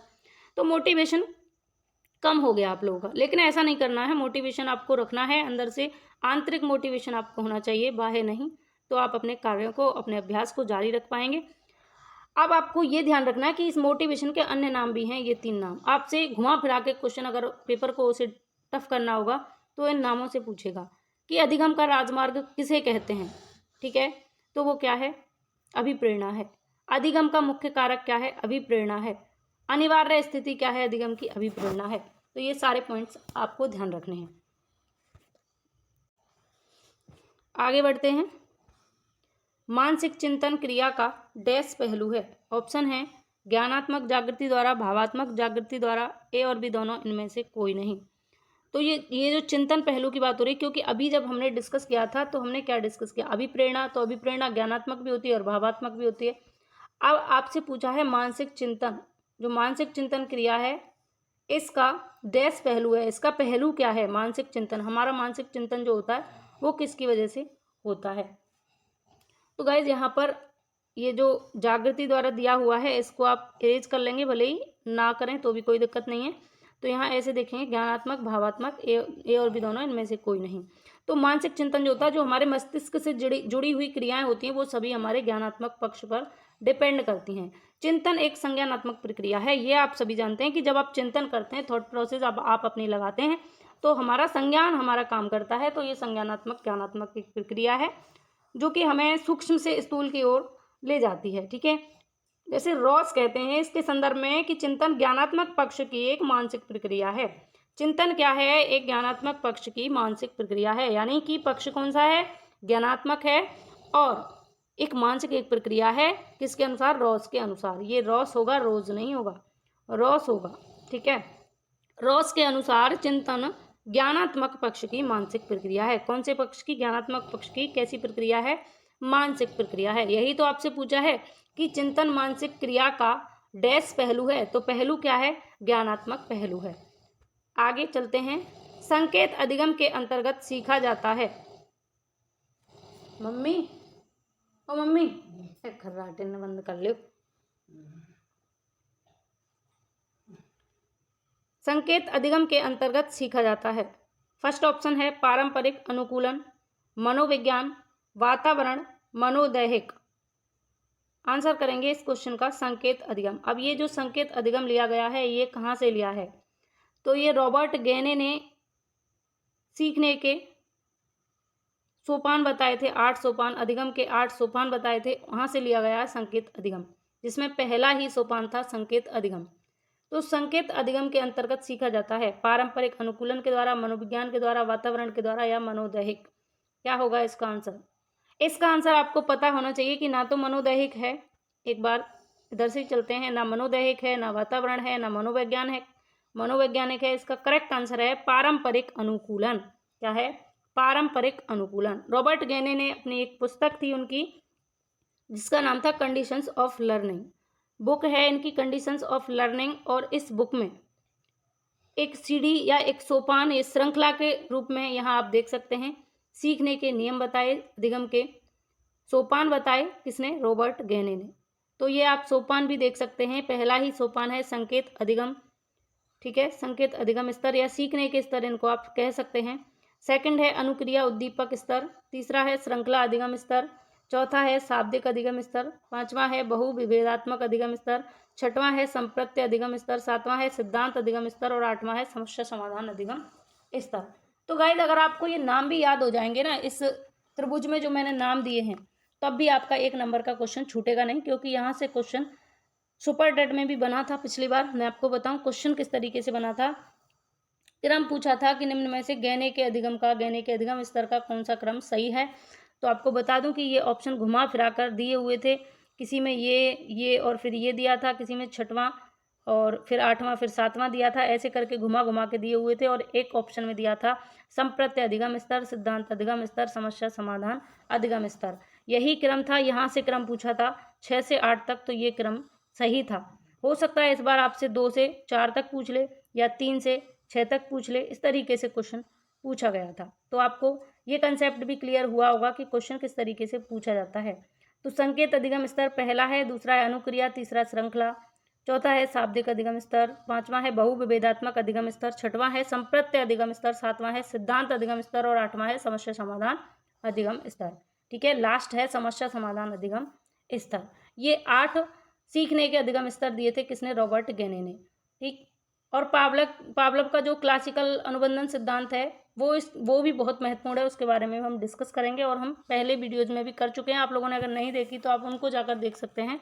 हमारे चैनल पर ही एक प्लेलिस्ट बनी हुई है सीटेट थ्योरी के नाम से। ठीक है, उसमें जितने भी ये सिद्धांत हैं उन सभी को डिस्कस किया हुआ है और फिर नए सिरे से कर लेंगे और अच्छे तरीके से, क्योंकि जैसे जैसे व्यक्ति अभ्यास करता है वैसे वैसे उसमें चेंज आते हैं और वो डेवलप भी होता है और नई चीज़ों का विकास भी होता है। नवाचार आपने पढ़ा होगा, नवाचार डीएलएड बीटीसी के दौरान नवाचार क्या है कि नई नई टेक्निक्स आती हैं तो उनके अनुसार व्यक्ति में चेंजेस होते रहते हैं। ठीक है, आगे है निम्न में से कौन सा उदाहरण अर्जित प्रेरक का है? ऑप्शन है भूख, पुरस्कार, रुचि, विश्राम। अर्जित प्रेरक, तो गाइस यहाँ पर करेक्ट आंसर क्या होगा? आपको पता है कि प्रेरक 2 प्रकार के होते हैं, अर्जित और जन्मजात। ठीक है, तो जन्मजात कौन सा है? भूख है, रुचि है, विश्राम है, जबकि पुरस्कार क्या है? ये अर्जित प्रेरक है। तो यहाँ पर सेकंड ऑप्शन आपका करेक्ट हो जाएगा। अर्जित प्रेरक कौन सा है? तो आपका यहाँ पर सेकंड। जबकि आपको ये भी पता होना चाहिए कि ये जो रुचि है ना, ये भी एक अर्जित प्रेरक में ही आता है। तो यहाँ पर ये दोनों ही सही हैं, लेकिन ज़्यादा यहाँ बेटर रहेगा तो पुरस्कार यहाँ ज़्यादा बेटर रहेगा। ठीक है, आगे बढ़ते हैं। ये आप देख सकते हैं, देख लीजिएगा। जन्मजात प्रेरक जो जन्म से पाए जाते हैं, अर्जित प्रेरक जो अर्जित किए जाते हैं, रुचि, आदत, पुरस्कार है। जन्मजात में आपके भूख, काम, नींद, विश्राम, प्यास, ये सारी चीज़ें आ जाएंगी। चिंतन प्रारंभ होने के लिए क्या आवश्यक है? पूर्व अनुभव, भाषा, तर्क, समस्या। तो चिंतन के प्रारंभ के लिए क्या जरूरी है? सबसे ज़्यादा क्या महत्वपूर्ण है? तो आपको पता होगा कि चिंतन प्रारंभ होने के लिए सबसे ज़्यादा क्या आवश्यक होता है, क्या महत्वपूर्ण होता है। सभी जानते हैं इस बात को कि चिंतन के लिए क्या जरूरी है। किसी चीज़ के लिए आप चिंतन करें तो समस्या का होना बेहद जरूरी है। समस्या नहीं होगी तो आप चिंतन नहीं कर पाएंगे। जैसे कि मान लीजिए कि आपके सामने एक, मैं बिल्कुल आपके जीवन से जुड़ा हुआ एग्जांपल देती हूँ कि जब आपने ग्रेजुएशन की थी तो आपने, हो सकता है आपका टारगेट ना हो कि आप डीएलएड करें, तो आपने जैसे डीएलएड में एडमिशन लिया, डीएलएड में आपका नंबर आया, तो उसके बाद आपको पता लगा कि यार एग्ज़ाम भी होने हैं, हर 6 महीने में एग्ज़ाम होंगे पर सेमेस्टर। तो आपको पता है कि आपके सामने एक समस्या, एक चुनौती आई कि आपका एग्ज़ाम है और आपको तैयारी करनी है। तो आपने चिंतन करना प्रारंभ किया और अध्ययन करना प्रारंभ किया। क्यों? क्योंकि आपके सामने एक समस्या आई थी। तो चिंतन किसी समस्या का हल खोजने का एक बौद्धिक तरीका होता है। ठीक है, मतलब कि जब समस्या आएगी तो ही उसके समाधान के लिए आप चिंतन करेंगे, ऐसा कहा जाता है। चिंतन तभी प्रारंभ होता है जब आपके सामने कोई समस्या होती है। ठीक है, जैसे आप अच्छे दोस्त हैं, दोनों, कोई 2 लोग हैं, आप बहुत अच्छे दोस्त हैं। जैसे ये इधर आप हो, ठीक है, बहुत अच्छे से, और ये आपका दोस्त है, ये भी बहुत क्यूट सा है। आप दोनों में मित्रता है, बहुत अच्छे से चल रही है फ्रेंडशिप आप दोनों की। एक दिन क्या हुआ, आप दोनों में झगड़ा हो गया। झगड़ा हुआ तो समस्या हुई तो आपने भी चिंतन करना प्रारंभ कर दिया कि यार या तो इससे सुलह हो जाए या फिर मैं इसको अच्छे से मजा चखा दूँ जैसे कि आप लोग करते हो। तो फिर क्या होता है कि जब तक आप में मित्रता थी तो आपके सामने कोई समस्या नहीं थी कैसी भी, लेकिन जैसे ही आप दोनों में झगड़ा हुआ तो क्या हुआ, फिर आपने चिंतन करना प्रारंभ कर दिया कि आखिर किया क्या जाए, किस तरीके से पॉजिटिव सोचेंगे तो कैसे यार हमारी सुलह हो, हम तो बहुत अच्छे मित्र थे। कुछ लोग नेगेटिव है कि आप अब इसे मजा चखाता हूँ, अब इसे बताता हूँ कि मेरी क्या महत्वता थी, जो कि ये सबसे बड़ी गलतफहमी होती है। कोई भी व्यक्ति किसी के बिना, कोई ये नहीं है कि आप नहीं हो तो उसकी लाइफ में कुछ नहीं रहा, ऐसा कुछ नहीं होता। समय का चक्र चलता रहता है। तो ये आप देखिए, एक छोटा सा प्यारा सा नन्हा सा बच्चा है, इसके सामने, बेचारे के सामने पता नहीं क्या समस्या है। पीछे आप देख ही रहे हैं ब्लैक बोर्ड पर कितनी सारे इसके सामने समस्याएं लिखी हुई हैं। तो इसके लिए आप देख रहे हैं किस तरीके से चिंतन कर रहा है। तो चिंतन के लिए ज़रूरी है समस्या का होना। बुद्धि लब्धि संप्रत्यय विकसित किया? ऑप्शन है बिने ने, रीड ने, टर्मन ने, कैटल ने। बुद्धि लब्धि संप्रत्यय किसने विकसित किया? बुद्धि लब्धि संप्रत्यय को किसने विकसित किया? तो आपको पता है यहाँ पर आंसर क्या होगा? Option number 3 Terman. टर्मन ने बुद्धि लब्धि परीक्षण को विकसित किया। बुद्धि परीक्षण का आधार मानसिक और शारीरिक आयु के मध्य में होता है। आप सभी को पता है मानसिक आयु बटे वास्तविक आयु गुणा 100 बुद्धि लब्धि का फॉर्मूला है। तो मानसिक और शारीरिक आयु के मध्य का संबंध क्या होता है? बुद्धि परीक्षण का आधार होता है। बुद्धि परीक्षण के परिणाम बुद्धि लब्धि द्वारा दिए जाते हैं और 1916 में टर्मन ने स्टैनफोर्ड विनय परीक्षण का प्रयोग कर इसे सिद्ध करके प्रसिद्ध बनाया था। कब? 1916 में टर्मन ने स्टैनफोर्ड विनय परीक्षण का प्रयोग किया था और इसको प्रसिद्ध कर दिया था 1916 में। ठीक है, आपको ध्यान रखना है। किसने दिया? बुद्धि लब्धि संप्रत्यय किसने विकसित किया? टर्मन ने विकसित किया। किसने? टर्मन ने किया था। बुद्धि लब्धि क्या है? मानसिक आयु बटे वास्तविक आयु गुणा 100। ठीक, या आपको हो सकता है एग्जाम में ऐसे भी देखने को मिल जाए MA/CA × 100। ठीक है, तो ये इस तरीके से भी आपका यही सही होगा। आगे बढ़ेंगे। बाह्य आभास के आधार पर व्यक्तित्व का वर्णन किया जाता है। बाहरी आभास के आधार पर व्यक्तित्व का वर्णन किया जाता है। गहन दृष्टिकोण, सतही दृष्टिकोण, मानकीय दृष्टिकोण या प्रेरणात्मक दृष्टिकोण। बाह्य आभास के आधार पर। अब आपको किस तरीके से ये याद रखना है ये देखेंगे पहले। ठीक है, तो आंसर पहले बता देती हूँ। उसका आंसर है सतही दृष्टिकोण। सेकंड ऑप्शन आपका सही होगा, सतही दृष्टिकोण इस क्वेश्चन का सही आंसर है। ठीक है, तो ये व्यक्तित्व का विभाजन किसने किया था? गहन दृष्टिकोण और सतही दृष्टिकोण के आधार पर किसने किया था? तो आपको पता होना चाहिए ऑलपोर्ट ने शील गुणों के आधार पर व्यक्तित्व का विभाजन किया, जिसमें सतही और गहन जो आपके दृष्टिकोण थे उनको रखा था। तो ऑलपोर्ट के अनुसार व्यक्ति जो होता है उस व्यक्ति में मनोशारीरिक जो दशाएं होती हैं, मनोशारीरिक दशाओं का गतिशील संगठन होता है। उसके पर्यावरण के साथ में उनका अद्वितीय सामंजस्य होता है। ये कौन कहते हैं? ऑलपोर्ट कहते हैं। जैसे आप देखेंगे कि ये मान लीजिए ये सतह है किसी चीज़ की और ये यहाँ अंदर है, तो इसको क्या कहेंगे? गहन दृष्टिकोण कहेंगे, क्योंकि अंदर है, आंतरिक है। आंतरिक दृष्टिकोण जो है वो गहन दृष्टिकोण होगा। जो सतह पर है यानी ऊपरी दृष्टिकोण जो है वो कैसा दृष्टिकोण होगा? सतही दृष्टिकोण होगा। तो बाह्य अनुमान के आधार पर व्यक्ति का निरीक्षण सतही दृष्टिकोण के अंतर्गत माना जाता है। ठीक, नेक्स्ट है आपके सामने, व्यक्तिगत भेद पाए जाते हैं बुद्धि स्तर में, अभिवृद्धि में, गतिवाही योग्यता में, उपरोक्त सभी में। व्यक्तिगत भेद कहाँ पाए जाएंगे? तो आपको ये पता है बुद्धि स्तर में भी व्यक्तिगत भेद पाए जाते हैं, अभिवृत्ति में भी पाए जाते हैं, गतिवाही योग्यता में भी। तो उपरोक्त सभी यहाँ सही हो जाएगा। ये तो बहुत ईजी क्वेश्चन है व्यक्तिगत विभिन्नताओं से। अब व्यक्तिगत विभिन्नता से संबंधित ये पॉइंट्स हैं आपके सामने, इनको आप देख लीजिए, ये आपके लिए हेल्पफुल रहेंगे। ठीक है, व्यक्तिगत भेद के आधार पर शारीरिक भिन्नता के आधार पर व्यक्तिगत भेद पाए जाते हैं लोगों में। किसी का कलर डाउन है, किसी का अप है थोड़ा सा, या किसी की आइज का कलर कैसा है, भूरा है, किसी का ब्लैक है। तो व्यक्तिगत विभिन्नताएं शारीरिक बनावट के आधार पर भी पाई जाती हैं। मानसिक भिन्नता भी पाई जाती है, कोई मंदबुद्धि है, कोई प्रतिभाशाली है, कोई बिल्कुल क्षीण बुद्धि है, कोई पिछड़ा बच्चा है। तो कैसी मानसिक भिन्नताएं भी पाई जाती हैं। संवेगात्मक भिन्नताएं भी, रुचियों में भी भिन्नताएं पाई जाती हैं, विचारों में भी भिन्नताएं पाई जाती हैं, सीखने में भिन्नता, गत्यात्मक योग्यता में भिन्नता, चारित्रिक भिन्नता और वैयक्तिक भिन्नता। अलग अलग क्षेत्रों में आपको वैयक्तिक भिन्नता देखने को मिल जाएंगी।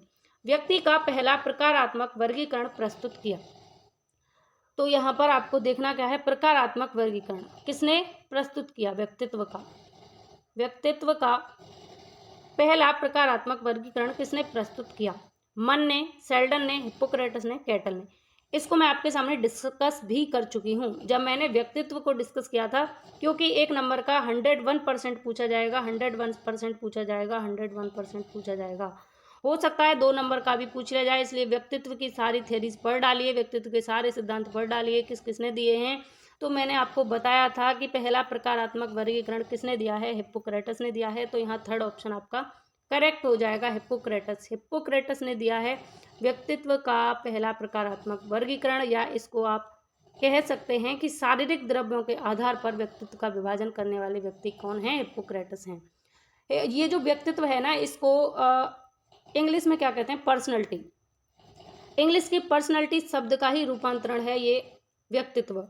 और ये जो पर्सनैलिटी शब्द है इसकी उत्पत्ति पर्सोना शब्द से हुई है। जब मैंने पर्सनैलिटी को डिस्कस किया था तो एक एक चीज़ को आपके सामने क्लियर किया था कि पर्सनैलिटी शब्द जो है इसकी उत्पत्ति पर्सोना शब्द से हुई है, जिसका अर्थ होता है मुखौटा।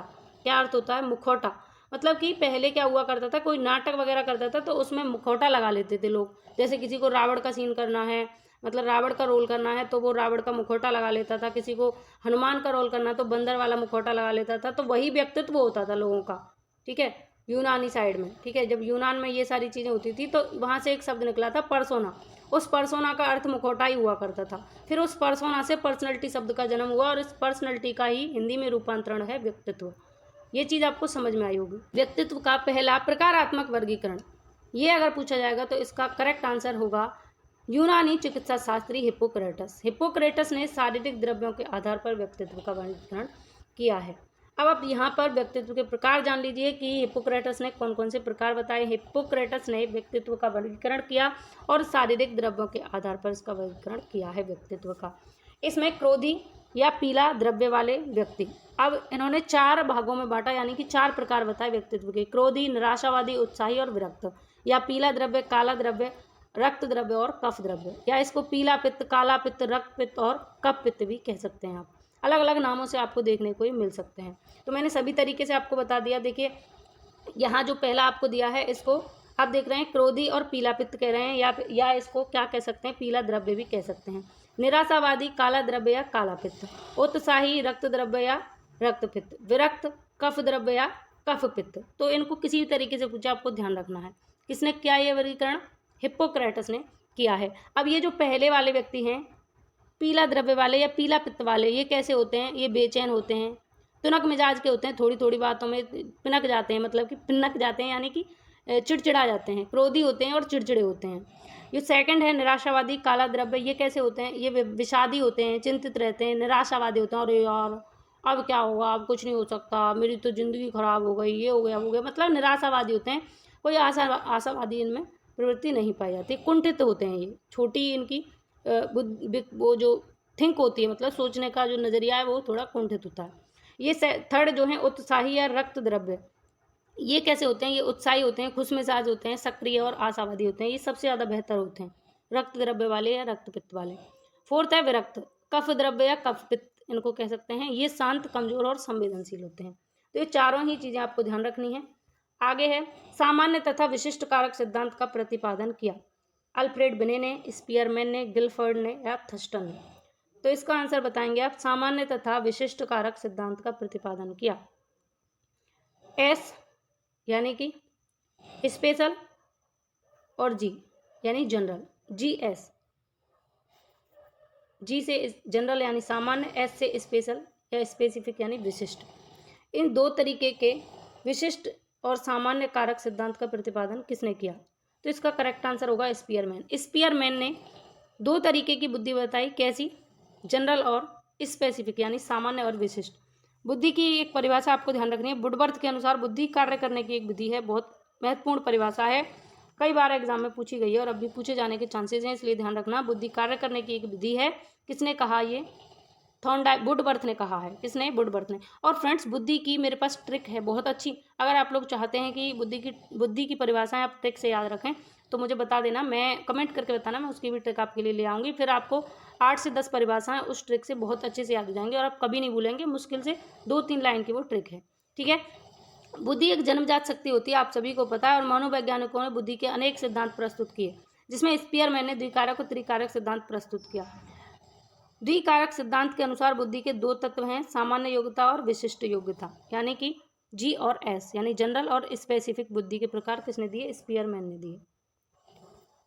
बुद्धि के सिद्धांत की ट्रिक है, केले थे समूह में, थोंडाइक को बहुत भाए, एक खाया बिने ने, 2-3 स्पीयर ने खाए।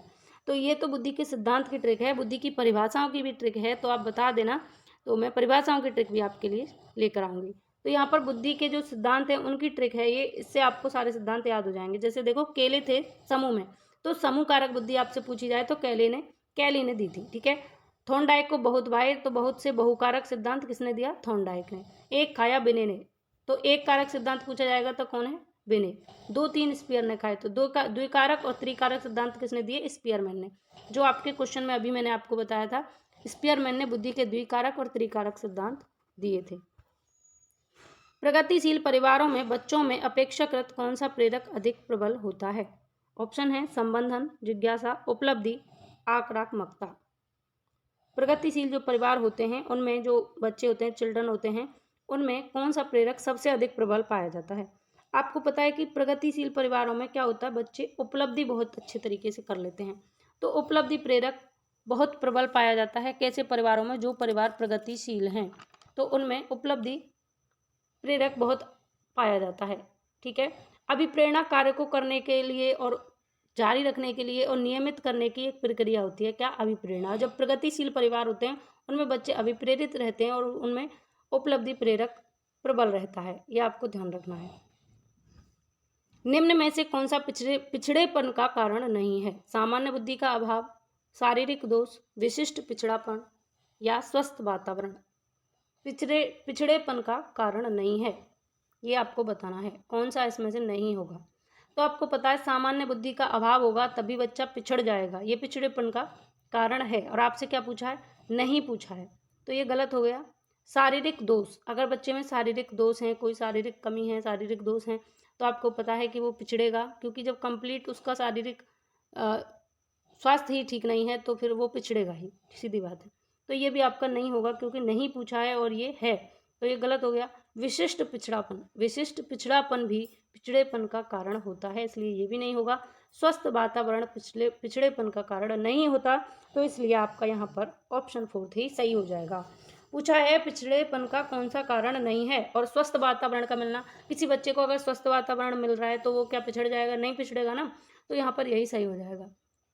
पिछड़ापन क्या होता है कि कक्षा के जो बच्चे होते हैं या कक्षा के कार्यों में बच्चा अगर एवरेज स्तर से भी पीछे रहता है, यानी कि अध्ययन में औसत जो बच्चे होते हैं, एवरेज जो बच्चे होते हैं उनसे पीछे अगर बच्चा है तो वो पिछड़ापन ही कहलाएगा। ठीक है, पिछड़ापन मतलब कि शैक्षिक मंदता।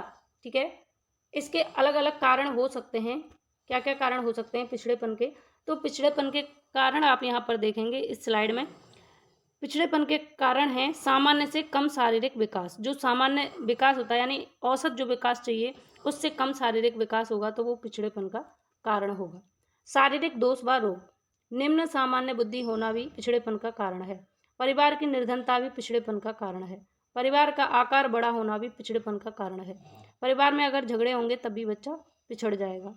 माता पिता की अशिक्षा, अगर माता पिता अशिक्षित हैं तब भी बच्चा कैसा हो जाएगा? पिछड़ा बच्चा हो जाएगा। माता पिता की बुरी आदतें, अगर पेरेंट्स में कोई बुरी आदतें हैं, गलत हैबिट हैं अगर, तब भी बच्चा पिछड़ सकता है।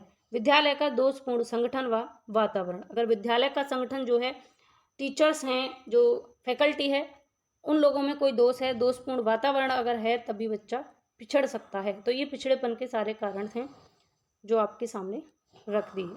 ठीक, जिन बालकों की बुद्धि लब्धि डैश है साधारणतः उन्हें मानसिक न्यूनता ग्रसित की श्रेणी में रखते हैं। तो 70 से कम बुद्धि वाले या 70 से ऊपर वाले, 80 से 100 के बीच, या इनमें से कोई नहीं। जिन बालकों की बुद्धि लब्धि डैश है साधारणतः उन्हें मानसिक न्यूनता ग्रसित की श्रेणी में रखते हैं। तो ऐसे बच्चे जिनकी बुद्धि लब्धि 70 से कम होती है उन बच्चों को मानसिक न्यूनता ग्रसित की श्रेणी में रखा जाता है। ये आप सभी को पता होगा। अब आप देख लेंगे कि कौन से बच्चे मानसिक न्यूनता ग्रसित हैं, कौन से बच्चे प्रतिभाशाली होते हैं। टर्मन ने अपनी एक सारणी दी थी, बुद्धि का वर्गीकरण किया था, तो टर्मन के अनुसार बुद्धि का वर्गीकरण आपके सामने है प्रत्यक्ष, तो आप इसे देख सकते हैं। 40 वर्ष से अधिक अगर बुद्धि लब्धि है बच्चे की तो उसको क्या कहेंगे? उसको कहेंगे प्रतिभाशाली बालक। ठीक है, कैसा बालक? प्रतिभाशाली। अगर आपकी बुद्धि लब्धि 140 से अप जाती है, ऊपर जाती है, एबव है, तो आप प्रतिभाशाली हैं। 120 से 139 के बीच में हैं तो आप अति प्रखर बुद्धि के बीच में आएंगे। 110 से 119 के बीच में हैं तो आप प्रखर बुद्धि या तीव्र बुद्धि में आएंगे। 90 से 109 के बीच में होती है तो ये एवरेज औसत बच्चे होते हैं, औसत बुद्धि होती है। 80 से 89 के बीच में मंद या पिछड़े बच्चे होते हैं और 70 से 79 के बीच में निर्बल या क्षीण बुद्धि होते हैं। और 70 से कम बुद्धि लब्धि वाले निश्चित क्षीण बुद्धि होते हैं, यानी कि मंद बुद्धि बच्चे 70 से कम होते हैं। न्यूनता ग्रसित, मानसिक न्यूनता ग्रसित बच्चे होंगे वो 70 से कम होंगे। ठीक है, यही आपके क्वेश्चन में पूछा था। नेक्स्ट है बच्चों में अमूर्तमान प्रत्ययों को ग्रहण करने की योग्यता होती है। कैसे बच्चों में? पिछड़े हुए बच्चों में, प्रतिभाशाली बच्चों में, मानसिक रूप से पिछड़े बच्चों में, या इनमें से कोई नहीं। इसका आंसर क्या होगा? इस क्वेश्चन का करेक्ट आंसर करें। सभी क्वेश्चन इंपॉर्टेंट है, इस क्वेश्चन को स्टार करिए पहले। ये क्वेश्चन मोस्ट इंपॉर्टेंट है आपके एग्जाम के लिए। डैश बच्चों में अमूर्तमान प्रत्ययों को ग्रहण करने की योग्यता होती है? कैसे बच्चों में? तो आपको पता है जो प्रतिभाशाली बच्चे होते हैं उनमें अमूर्तमान प्रत्ययों को ग्रहण करने की योग्यता होती है। कैसे बच्चों में? प्रतिभाशाली बच्चों में। जैसे प्रतिभाशाली बच्चे कौन से होंगे? 140 से अधिक। टर्मन ने ये बात क्लियर कही, अभी आपने सारणी देखी थी। 140 से अधिक बुद्धि लब्धि वाले बच्चे जो होंगे वो प्रतिभाशाली बच्चे होंगे। तो आप देख रहे हैं कि एक एक क्वेश्चन कितना इंपॉर्टेंट है आपके लिए।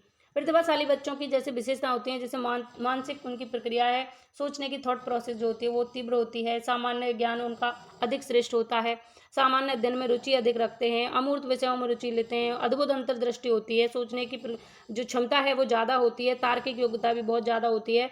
तो ये सभी प्रतिभाशाली बच्चों की निशानियाँ होती हैं। इनका शब्दकोश भी बहुत विशाल होता है, ठीक है, प्रतिभाशाली बच्चों का। ठीक, तनाव को कम करने के अप्रत्यक्ष ढंग कहलाते हैं। जो तनाव होता है हम लोगों के साथ में, उसको कम करने के जो अप्रत्यक्ष तरीके हैं उनको हम क्या कहेंगे? समस्या समाधान विधि कहेंगे, रक्षात्मक यांत्रिकता कहेंगे, व्यक्तिगत विधि कहेंगे, या इनमें से कोई नहीं। तनाव को कम करने के लिए अप्रत्यक्ष साधन, अप्रत्यक्ष ढंग, इनको क्या कहेंगे?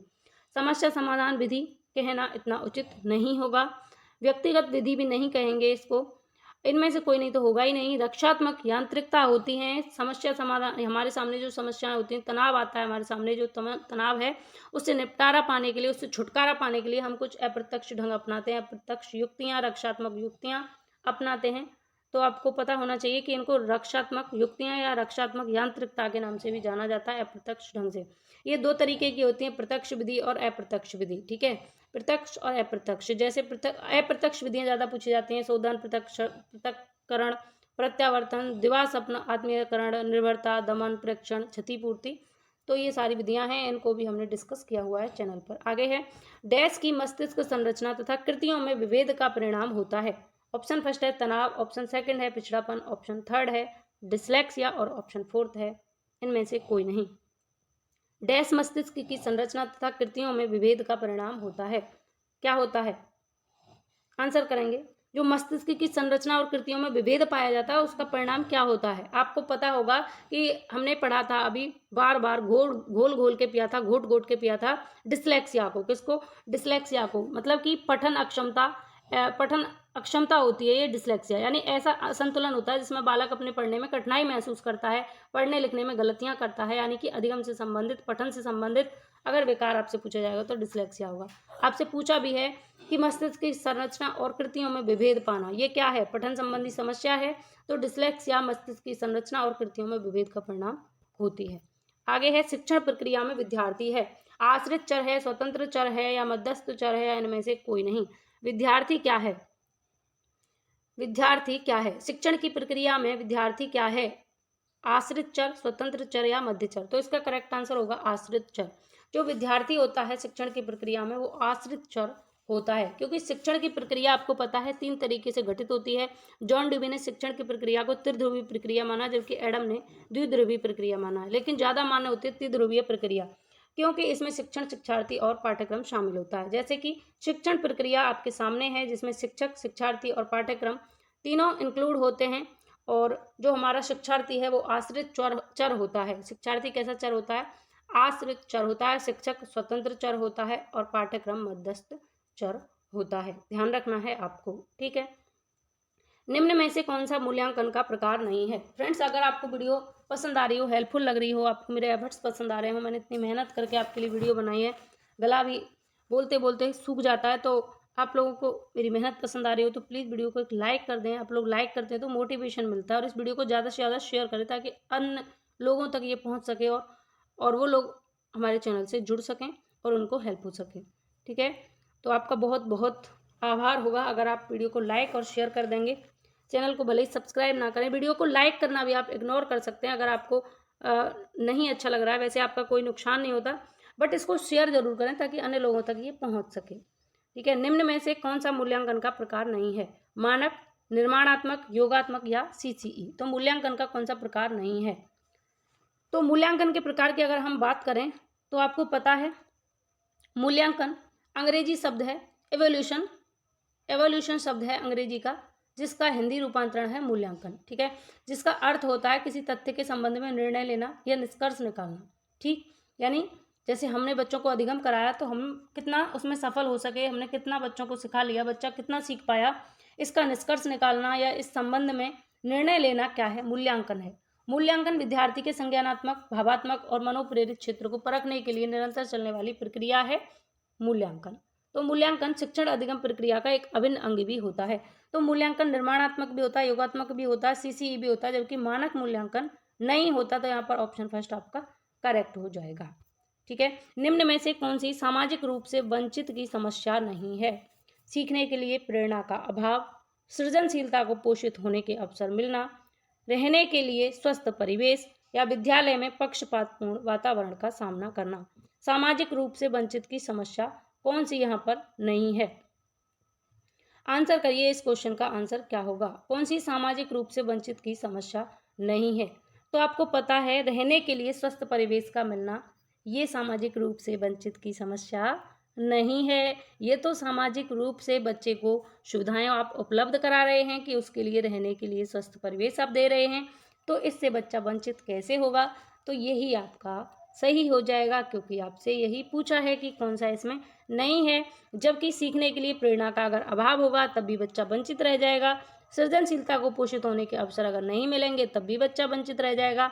विद्यालय में अगर पक्षपातपूर्ण वातावरण किया जाएगा तो भी बच्चा वंचित रहेगा। जबकि रहने के लिए स्वस्थ परिवेश यहाँ पर सही है और आपसे गलत पूछा है, तो यहाँ पर यही आपका गलत हो जाएगा। संज्ञानात्मक विकास में वंशक्रम निर्धारित करता है मस्तिष्क जैसी शारीरिक संरचना के मूलभूत स्वभाव की, शारीरिक संरचना के स्वभाव की, सहज प्रतिवर्ती क्रियाओं के अस्तित्व की, या इनमें से सभी। तो इस क्वेश्चन का आंसर करेंगे 31 क्वेश्चन का क्या होगा इसका आंसर? संज्ञानात्मक विकास में वंशक्रम निर्धारित करता है। तो फ्रेंड्स, इसका करेक्ट आंसर हो जाएगा ऑप्शन फर्स्ट, मस्तिष्क जैसी शारीरिक संरचना के मूलभूत स्वभाव की। जो संज्ञानात्मक विकास जो होता है वो वंशक्रम में निर्धारित करता है कि हमारे जो मस्तिष्क की क्रियाएं, हमारे माइंड की क्रियाएं, जैसे शारीरिक संरचना के मूलभूत स्वभाव की। तो यहाँ पर ऑप्शन फर्स्ट आपका सही हो जाएगा। आगे बढ़ते हैं अगले क्वेश्चन की तरफ। नेक्स्ट क्वेश्चन है आपके सामने, निम्न में से कौन सा कथन सही नहीं है? ऑप्शन है, जो अध्यापक यह विश्वास करता है कि विकास प्रकृति की वजह से होता है वह अनुभव प्रदान करने को महत्व नहीं देता। प्रारंभिक अनुभव महत्वपूर्ण होते हैं और अध्यापक का हस्तक्षेप भी महत्वपूर्ण होता है। अगला ऑप्शन है, प्रारंभिक जीवन की नकारात्मक घटनाओं के प्रभाव से कोई भी अध्यापक बचाव नहीं कर सकता। और लास्ट ऑप्शन है, व्यवहारात्मक परिवर्तन के संदर्भ में विकास वातावरणीय प्रभावों के फलस्वरूप होता है। तो इस क्वेश्चन का करेक्ट आंसर करेंगे, कौन सा कथन सही नहीं है? कौन सा कथन यहाँ पर सही नहीं होगा? तो गाइस, यहाँ पर थर्ड ऑप्शन आपका सही नहीं होगा। प्रारंभिक जीवन की नकारात्मक घटनाओं के प्रभाव से कोई भी अध्यापक बचाव नहीं कर सकता। ये बात गलत है कि प्रारंभिक जीवन में आपके सामने कोई नकारात्मक घटना हुई तो उसका प्रभाव आपको पूरी जिंदगी बचाव नहीं करने देगा, तो ये गलत बात है। ठीक है, प्रारंभिक जीवन की नकारात्मक घटनाओं के प्रभाव से कोई भी अध्यापक बचाव नहीं कर सकता, ये गलत बात होगी।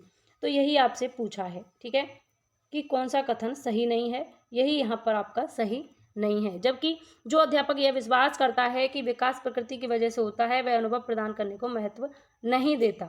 ठीक है, क्योंकि आपको पता है कि प्रकृति की वजह से ही विकास जो है प्रकृति की वजह से ही होता है, तो वह अनुभव प्रदान करने को महत्व नहीं देगा। प्रारंभिक अनुभव महत्वपूर्ण होते हैं और अध्यापक का हस्तक्षेप भी महत्वपूर्ण होता है। ठीक, ये तो पॉजिटिव है। व्यवहारात्मक परिवर्तन के संदर्भ में विकास वातावरणीय प्रभावों के फलस्वरूप होता है, ये भी सही है, जबकि यहाँ ऑप्शन थर्ड आपका गलत है। आगे बढ़ते हैं, निम्न में से कौन सी विशेषता परिपक्वता को अधिगम से अलग करती है? ऑप्शन है, यह एक स्वाभाविक प्रक्रिया है, यह अभ्यास पर निर्भर करती है, यह प्रेरकों पर निर्भर करती है, यह जीवन पर्यंत चलने वाली प्रक्रिया है। तो आंसर करेंगे इस क्वेश्चन का। क्वेश्चन को ध्यान से पढ़ें और गाइस कॉपी पेन लेकर ही बैठा करें। जैसे कोई क्वेश्चन ऐसा है जिसका आपका आंसर गलत हो जाता है तो उस क्वेश्चन को आप नोट कर लिया करें साथ के साथ, जिससे कि वो क्वेश्चन आगे आपका कभी गलत ना हो। उसको 2-3 बार अगर आप पढ़ लेते हैं तो आपका गलत नहीं होगा। इसके अलावा ये वीडियो भी आपको रिकॉर्डेड चैनल पर ही मिलेगी, कहीं नहीं जाएगी, तो आप इसको बाद में भी देख सकते हैं। सेकंड टाइम आप इसे देख सकते हैं अपने रिवीजन के लिए। तो निम्न में से कौन सी विशेषता परिपक्वता को अधिगम से अलग करती है? ऑप्शन है, यह एक स्वाभाविक प्रक्रिया है, यह अभ्यास पर निर्भर करती है, यह प्रेरकों पर निर्भर करती है और यह जीवन पर्यंत चलने वाली प्रक्रिया है। परिपक्वता को अधिगम से अलग करती है? कौन सी विशेषता है ऐसी, ये आपको बताना है। तो गाइज इस क्वेश्चन का करेक्ट आंसर क्या होगा? इस क्वेश्चन का करेक्ट आंसर हो जाएगा ऑप्शन फर्स्ट। यह एक स्वाभाविक प्रक्रिया है। ठीक है, तो यही आपका यहाँ पर सही हो जाएगा। आगे बढ़ते हैं। निम्न में से कौन सा कथन बालक के विकास के संबंध में सही नहीं है? ऑप्शन है, विकास प्रतिमान की एक निश्चित विशेषताओं की भविष्यवाणी की जा सकती है। विकास का उद्देश्य वंशानुगत संभाव्य क्षमता का विकास करना है। विकास के विभिन्न क्षेत्रों में संभावित खतरे नहीं होते हैं। प्रारंभिक विकास बाद के विकास से अधिक महत्वपूर्ण होता है। तो कौन सा कथन सत्य नहीं है, ये आपको बताना है। अब आप यहाँ देखिए कि प्रारंभिक विकास जो होता है वो बाद के विकास से अधिक महत्वपूर्ण होता है। ये बात तो सत्य है, लेकिन आपको असत्य बतानी है तो ये गलत हो जाएगी। कि जैसे छोटा बच्चा है, आपको पता है कि छोटे बच्चे का जो विकास है ना वो ज़्यादा जरूरी है, तो बाद में बच्चे का ऑटोमेटिक विकास आगे बढ़ता रहेगा। लेकिन प्रारंभिक विकास जरूरी है बाद के विकास से ज़्यादा। ठीक है, आगे देखेंगे थर्ड ऑप्शन को, विकास के विभिन्न क्षेत्रों में संभावित खतरे नहीं होते। सेकंड को देखेंगे, विकास का उद्देश्य वंशानुगत संभाव्य क्षमता का विकास करना है।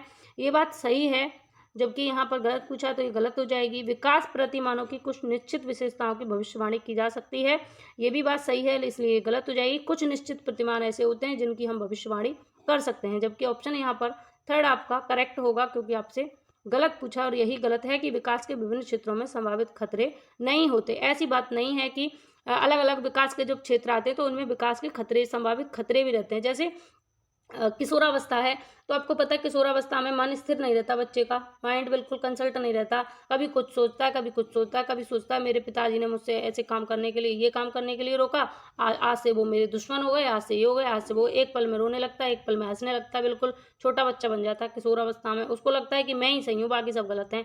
तो क्या होता है कि संभावित खतरे होते हैं अलग अलग अवस्थाओं में, तो ये कहना गलत होगा कि संभावित खतरे नहीं होते, यही गलत हो जाएगा। और यही आपसे पूछा कि कौन सा गलत है, इसलिए ये आंसर होगा। आगे है, दल या गैंग का सदस्य होने से समाजीकरण उत्तर बाल्यावस्था में बेहतर होता है। निम्न में से कौन सा डैश विचार के विपरीत है? ऑप्शन है, वयस्कों पर निर्भर ना होकर सीखता है। सेकंड है, जिम्मेदारियों को निभाना सीखता है। थर्ड है, अपने समूह के प्रति वफादार होना सीखता है। फोर्थ है, छोटी छोटी बातों पर झगड़ा करते हुए अपने गैंग के सदस्यों से लड़ाई मोल लेता है। तो आप आंसर करिए इस क्वेश्चन का, पहले ऑप्शन को पढ़िए, तब तक हम पानी पी लेते हैं।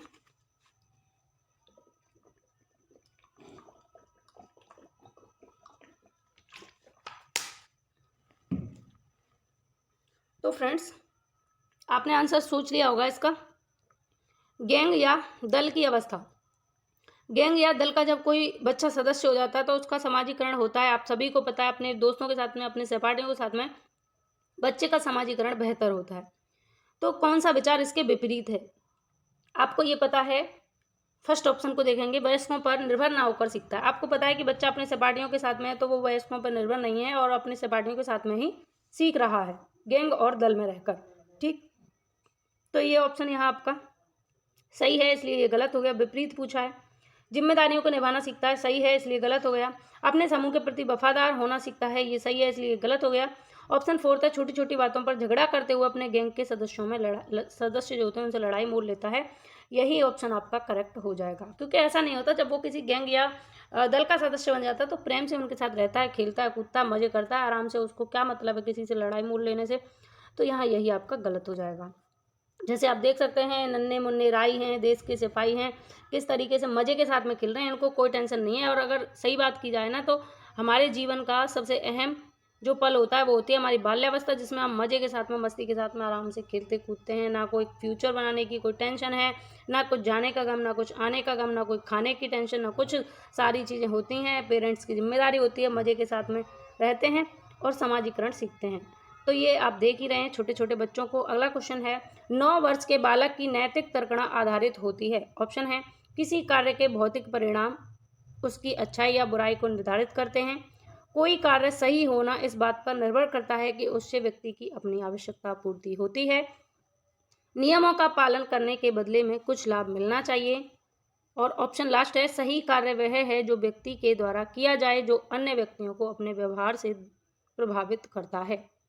9 वर्ष के बालक की नैतिक तर्कणा किस पर आधारित होती है? तो देखिए यहाँ पर आपको मैं बता दूं, एक हुए थे कोहलर और एक हुए थे कोहलबर्ग। तो कोहलर की अगर बात की जाए तो उन्होंने सूझ का सिद्धांत दिया और गेस्टल्टवादी थे, ठीक है, सूझ या अंतर्दृष्टि का सिद्धांत दिया। तो इन दोनों में लोगों को कन्फ्यूजन रहती है, कई विद्यार्थी ये कन्फ्यूजन रखते हैं कि यार नैतिक विकास का सिद्धांत कोहलर ने दिया या फिर कोहलबर्ग ने दिया, क्योंकि दोनों का नाम सेम सेम है। तो कोहलर और कोहलबर्ग दोनों में अंतर है। कोहलबर्ग ने दिया था नैतिक विकास का सिद्धांत और कोहलर ने दिया था सूझ और अंतर्दृष्टि का सिद्धांत, ठीक है। तो नैतिक तर्कणा बच्चे की जो 9 वर्ष की उम्र है उसमें किस पर निर्धारित रहती है, तो कोहलबर्ग ने जो नैतिक विकास है, तो नैतिक विकास की इसके 3 स्तर बताए थे और 6 इसके अवस्थाएं बताई थी, और प्रत्येक स्तर में 2-2 अवस्थाएं हैं, ठीक है। तो ये जो कोहलबर्ग का सिद्धांत है नैतिक विकास का, इसको मैं बहुत अच्छे से डिस्कस कर चुकी हूँ, तो आप चैनल पे जाके एक बार देख लीजिए। इसमें बहुत कन्फ्यूजन रहती है लोगों को, और मैं 2 टाइम इसको डिस्कस कर चुकी हूँ, और इसके अलावा आगे भी हम डिस्कस कर लेंगे, टाइम के अकॉर्डिंग चलेंगे। तो यहाँ पर पहले हम ऑप्शंस को देखते हैं, एक एक ऑप्शन को देखते हैं कि गलत क्यों है, क्या रीजन है। तो 4th ऑप्शन को देखिए, सही कार्य वह है जो व्यक्ति के द्वारा किया जाए जो अन्य व्यक्तियों को अपने व्यवहार से प्रभावित करता है, ठीक है। ये ऑप्शन आपका गलत हो जाएगा क्योंकि ये 4th स्टेज में जाकर आता है, और ये यहाँ पर 9 वर्ष के बालक की बात यहाँ पर की जा रही है, तो यहाँ ये सही नहीं है। नियमों का पालन करने के बदले कुछ लाभ मिलना चाहिए। भाई नियमों का हम पालन तब करेंगे जब हमें कुछ लाभ मिलेगा, तो 9 वर्ष की अवस्था में ऐसा विकास नहीं होता, क्योंकि ये जो स्टेज है ना, ये कौन सी होती है, ये होती है आपका 2nd लेवल होता है, और ये आपकी 3rd स्टेज होती है। अच्छा बालक अच्छी बालिका, अच्छा लड़का अच्छी लड़की, गुड बॉय गुड गर्ल वाली ये आपकी स्टेज होती है। क्योंकि पहली स्टेज में क्या करता है बच्चा, दंड और आज्ञा पालन से सीखता है। फिर 2nd जब स्टेज होती है तो उसमें क्या करता है बच्चा कि उससे चाहिए कि मैं आपके लिए कुछ कर रहा हूँ तो आप मेरे लिए कीजिए, यानी एक्सचेंज की भावना उसके अंदर होती है। 3rd में क्या होता है, अच्छा लड़का और अच्छी लड़की की भावना आ जाती है, जो कि 9 वर्ष के बालक की होती है। तो यहाँ जैसे 2nd ऑप्शन है, कोई कार्य सही होना इस बात पर निर्भर करता है कि उससे व्यक्ति की अपनी आवश्यकता की पूर्ति हो। इट मीन्स मतलब वही एक्सचेंज कि मुझे कोई लाभ होगा तभी मैं आपके लिए कोई काम करूँगा, ठीक। जैसे बच्चा होता है, उससे एक दिन आपने पानी मंगा लिया, दूसरे दिन आपके लिए ला कर दे देगा छोटा बच्चा, और नेक्स्ट डे अगर आपने उससे कहा कि बेटा पानी लेकर आओ, और अगर आपने उसे पानी नहीं दिया ना, तो वो ये कहेगा कि आप मेरे लिए पानी नहीं दे रहे तो मैं आपके लिए भी नहीं लाऊंगा। मतलब उसका कोई लाभ नहीं है, तो वो आपका कोई काम नहीं करेगा, ठीक। उसकी आवश्यकता की पूर्ति होगी तभी वो काम करेगा। तो यहाँ पर फर्स्ट ऑप्शन आपका सही हो जाएगा। नैतिक तर्कणा जो है वो 9 वर्ष की अवस्था में किसी कार्य के भौतिक परिणाम उसकी अच्छाई या बुराई को निर्धारित करती है। मतलब कि अच्छा लड़का अच्छी लड़की वाली स्टेज है, गुड गर्ल और गुड बॉय वाली ये स्टेज होती है, ठीक है। तो यहाँ पर कौन सा ऑप्शन सही होगा, फर्स्ट ऑप्शन आपका करेक्ट हो जाएगा। किसी कार्य के भौतिक परिणाम जो होते हैं उसकी अच्छाई या बुराई को निर्धारित करते हैं, ठीक है। बाल्यावस्था 6 से 12 वर्ष की आयु में होती है, और ये सहज प्रवृत्तियों और मूल प्रवृत्तियों का विकास इसमें हो जाता है, और इस अवस्था में नैतिक गुणों का विकास भी हो जाता है। आगे बढ़ते हैं। निम्नलिखित में से कौन सा उदाहरण अभिप्रेरणा का परिणाम नहीं है। ऑप्शन फर्स्ट है, कृष्णा ने नृत्य का समय 1 घंटे से बढ़ाकर 2 घंटे कर दिया। जॉन स्टुअर्ट मिल ने 12 वर्ष की उम्र में दर्शन का अध्ययन कर दिया था। जगन ने श्वास लेने की प्रक्रिया में रुचि दिखानी प्रारंभ कर दी, और राम ने तेजी से आधुनिक एवं प्राचीन ऐतिहासिक प्रवृत्तियों में सह संबंध स्थापित करने में प्रगति की। तो फ्रेंड्स यहाँ देखेंगे, राम ने नृत्य का समय 1 घंटे से बढ़ाकर 2 घंटे कर दिया। ये अभिप्रेरणा का एक उदाहरण है, इसलिए ये गलत हो जाएगा, क्योंकि नहीं पूछा है। पहले आप नहीं को ध्यान रखेंगे, आपसे पूछा क्या है, नहीं। आगे है, जगन ने श्वास लेने की प्रक्रिया में रुचि दिखानी प्रारंभ कर दी। श्वास लेने की प्रक्रिया, इसमें क्या कर दी, रुचि दिखानी प्रारंभ कर दी। ये अभिप्रेरणा का एक कारण है, इसलिए ये गलत होगा। राम ने तेजी से आधुनिक एवं प्राचीन ऐतिहासिक प्रवृत्तियों में सह संबंध स्थापित करने में प्रगति की। ये भी सही है, इसलिए गलत हो जाएगा। पूछा है आपसे कि कौन सा नहीं है, तो जॉन स्टुअर्ट मिल ने 12 वर्ष की उम्र में दर्शन का अध्ययन कर दिया था। ये आपका उदाहरण अभिप्रेरणा का नहीं होगा, और यही आपका सही हो जाएगा, क्योंकि अभिप्रेरणा जो है वो शिक्षा का मूल आधार होती है। अगर आप मोटिवेट हैं तो ही आप आगे अपने कार्य सिद्ध कर सकते हैं। इससे अध्यापक और छात्रों में अपने जो लक्ष्य है उसको टारगेट रखना, अपने लक्ष्य तक पहुंचना बना रहता है अभिप्रेरणा के माध्यम से। उनकी जो वांछित क्रियाएं होती हैं उनको प्रोत्साहित और अवांछित व्यवहार को परिवर्तित कर देता है मोटिवेशन। आगे बढ़ेंगे। निम्न में से क्या एक प्रभावी प्रशंसा के रूप में अध्यापक के लिए कार्य करेगा। विद्यार्थियों के अवदान को उनके कार्य से संबंधित व्यवहार पर केंद्रित करता है। विद्यार्थियों के वर्तमान कार्य निष्पादन को उसके समूह के अन्य साथियों के संदर्भ में वर्णित करता है। विद्यार्थियों को उनकी योग्यता और कार्य निष्पादन के महत्व की सूचना देता है। वह विद्यार्थी अपने व्यवहार को नियंत्रित नहीं कर पाते तो उन्हें सकारात्मक व्यवहारात्मक प्रदर्शन प्रदान करता है। तो एक प्रभावी प्रशंसा के रूप में अध्यापक के लिए क्या कार्य करेगा, ये आपको बताना है। एक क्वेश्चन पहले ध्यान से पढ़िए कि क्वेश्चन क्या कहना चाह रहा है कि एक प्रभावी प्रशंसा के रूप में अध्यापक के लिए क्या कार्य करेगा, अध्यापक के लिए कार्य करेगा। ठीक है, तो आपको क्या करना है, ऐसा कुछ जो एक प्रशंसा के रूप में कार्य करे। ठीक है, तो यहाँ करेक्ट आंसर होगा ऑप्शन सी, विद्यार्थियों को उनकी योग्यता अथवा कार्य निष्पादन के महत्व की सूचना देता है। कैसे, तो देखिए जैसे कोई विद्यार्थी है, अगर आप उससे ये कहते हैं कि आप ये काम करिए, आप ये कर सकते हैं, मतलब कि उससे ये कहें कि आपके अंदर ये योग्यता है कि आप ये काम कर सकते हैं, तो बच्चे की योग्यता और उसके कार्य निष्पादन के महत्व की उसको सूचना देते हैं कि आपके अंदर ये योग्यता है बेटा, आप इसे कर सकते हैं, तो बच्चा मोटिवेट होगा और उस काम को इजीली कर लेगा। ठीक है, जो उपलब्धि होती है वो प्रशंसा की बाह्य प्रेरणा का एक रूप होती है। अभिप्रेरणा एक आंतरिक शक्ति है जो कि अनुक्रिया या व्यवहार को तेज करती है, गति प्रदान करती है। अभिप्रेरणा दो प्रकार की होती है, जैसे मैं आपको बता चुकी हूँ, इंटरनल और एक्सटर्नल, आंतरिक और बाह्य अभिप्रेरणा, जबकि आंतरिक अभिप्रेरणा को ज़्यादा बेहतर माना गया है। प्रशंसा एक बाह्य अभिप्रेरणा है। आगे है, निम्न में से कौन सा उदाहरण अधिगम को प्रदर्शित करता है। ऑप्शन है हाथ जोड़कर अध्यापक का अभिवादन करना, स्वादिष्ट भोजन देखकर मुंह में लार का आना, चढ़ना भागना एवं फेंकना 3 से 5 वर्ष की अवस्था में, इनमें से सभी। इस क्वेश्चन का करेक्ट आंसर क्या होगा, अधिगम को प्रदर्शित करता है। तो आपको पता है स्वादिष्ट भोजन को देखकर मुंह में लार का आना, चढ़ना भागना फेंकना 3 से 5 वर्ष की अवस्था, इनमें से सभी ये आपके आंसर नहीं होंगे। करेक्ट आंसर हो जाएगा आपका ऑप्शन फर्स्ट, हाथ जोड़कर अध्यापक का अभिवादन करना।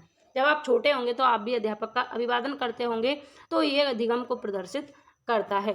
ठीक है, जब आपने जन्म लिया था तब ऐसे थोड़ी है कि आपने जन्म लेते ही और हाथ जोड़कर शिक्षक का अभिवादन करना प्रारंभ कर दिया था, ऐसा नहीं था। आपको पता है कि 3 से 5 वर्ष की जब आप अवस्था में थे, यानी कि शैशवावस्था में थे आप, तो आपने अधिगम करना प्रारंभ नहीं किया। वो अधिगम नहीं था, वो अर्जन था आपका। चढ़ना भागना फेंकना ये क्या है, अर्जन था आपका। स्वादिष्ट भोजन को देखकर मुंह में लार का आना ये स्वाभाविक क्रिया है और ये जन्मजात प्रेरक होते हैं, जबकि हाथ जोड़कर अध्यापक का अभिवादन करना ये अधिगम का उदाहरण है, अधिगम को प्रेरित करता है, प्रदर्शित करता है। तो ऑप्शन फर्स्ट आपका करेक्ट हुआ।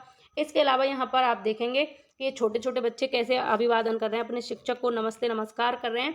तो सच्चे सच बताना, सच्ची सच्ची आपको बताना है कि आप लोगों ने सच में ऐसा किया था। कि कुछ लोग होते हैं कि यार हम अपने शिक्षक को नमस्ते करेंगे तो यार हमारा सम्मान कम हो जाएगा या कोई हम पे हंसेगा, ऐसी ऐसी कुछ लोगों की कुंठित संकुचित बुद्धि होती है, जबकि ऐसा कुछ नहीं होता। हम दूसरों को सम्मान देते हैं, उतना सम्मान हमें मिलता है। और दूसरी बात है कि वो हमारे शिक्षक हैं जो हमें ज्ञान देते हैं, हमारा भविष्य बनाते हैं। उनसे अगर हम नमस्ते नमस्कार गुड मॉर्निंग कर लेते हैं तो उससे हमारे लिए प्रॉफिट ही होता, कुछ लॉस नहीं होता। तो ऐसे नमस्ते कौन कौन करता था, झूठ नहीं बोलेगा कोई भी, सच बताएगा।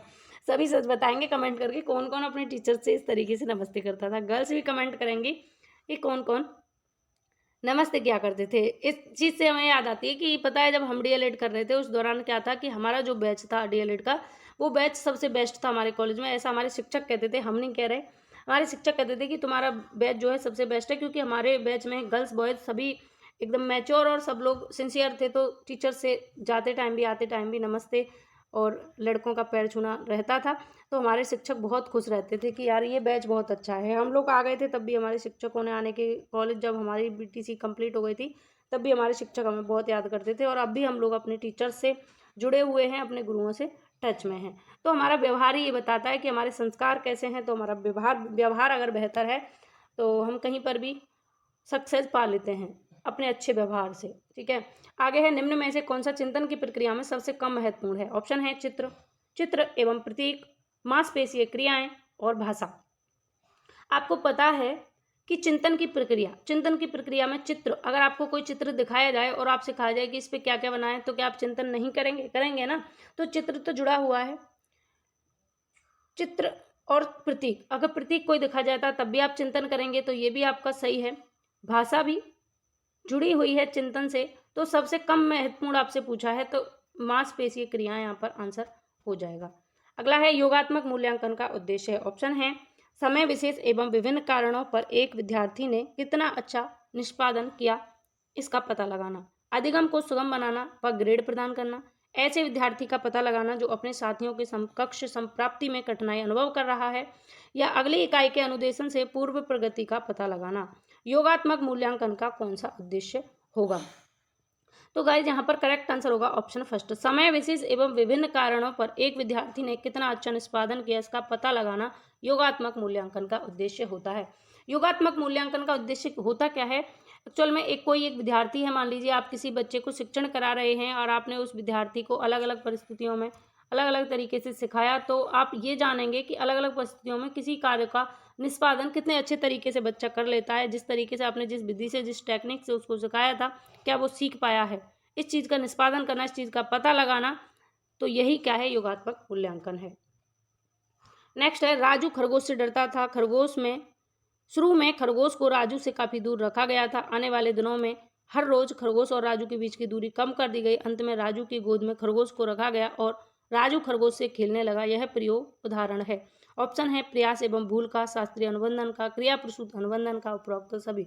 तो इस क्वेश्चन का आंसर करेंगे, इसका करेक्ट आंसर क्या होगा? तो फ्रेंड्स, इस क्वेश्चन का करेक्ट आंसर होगा शास्त्रीय अनुबंधन का सिद्धांत, ऑप्शन सेकंड। शास्त्रीय अनुबंधन का सिद्धांत ये सबसे प्राचीन सिद्धांत है, इसलिए इसको क्लासिकल सिद्धांत भी कहेंगे या शास्त्रीय अनुबंधन का सिद्धांत। इसको किसने दिया? पावलव ने। प्रयोग किस पर किया था? कुत्ते पर। पावलव ने किस पर प्रयोग किया था? कुत्ते पर प्रयोग किया था। पावलव के अनुसार कोई स्वाभाविक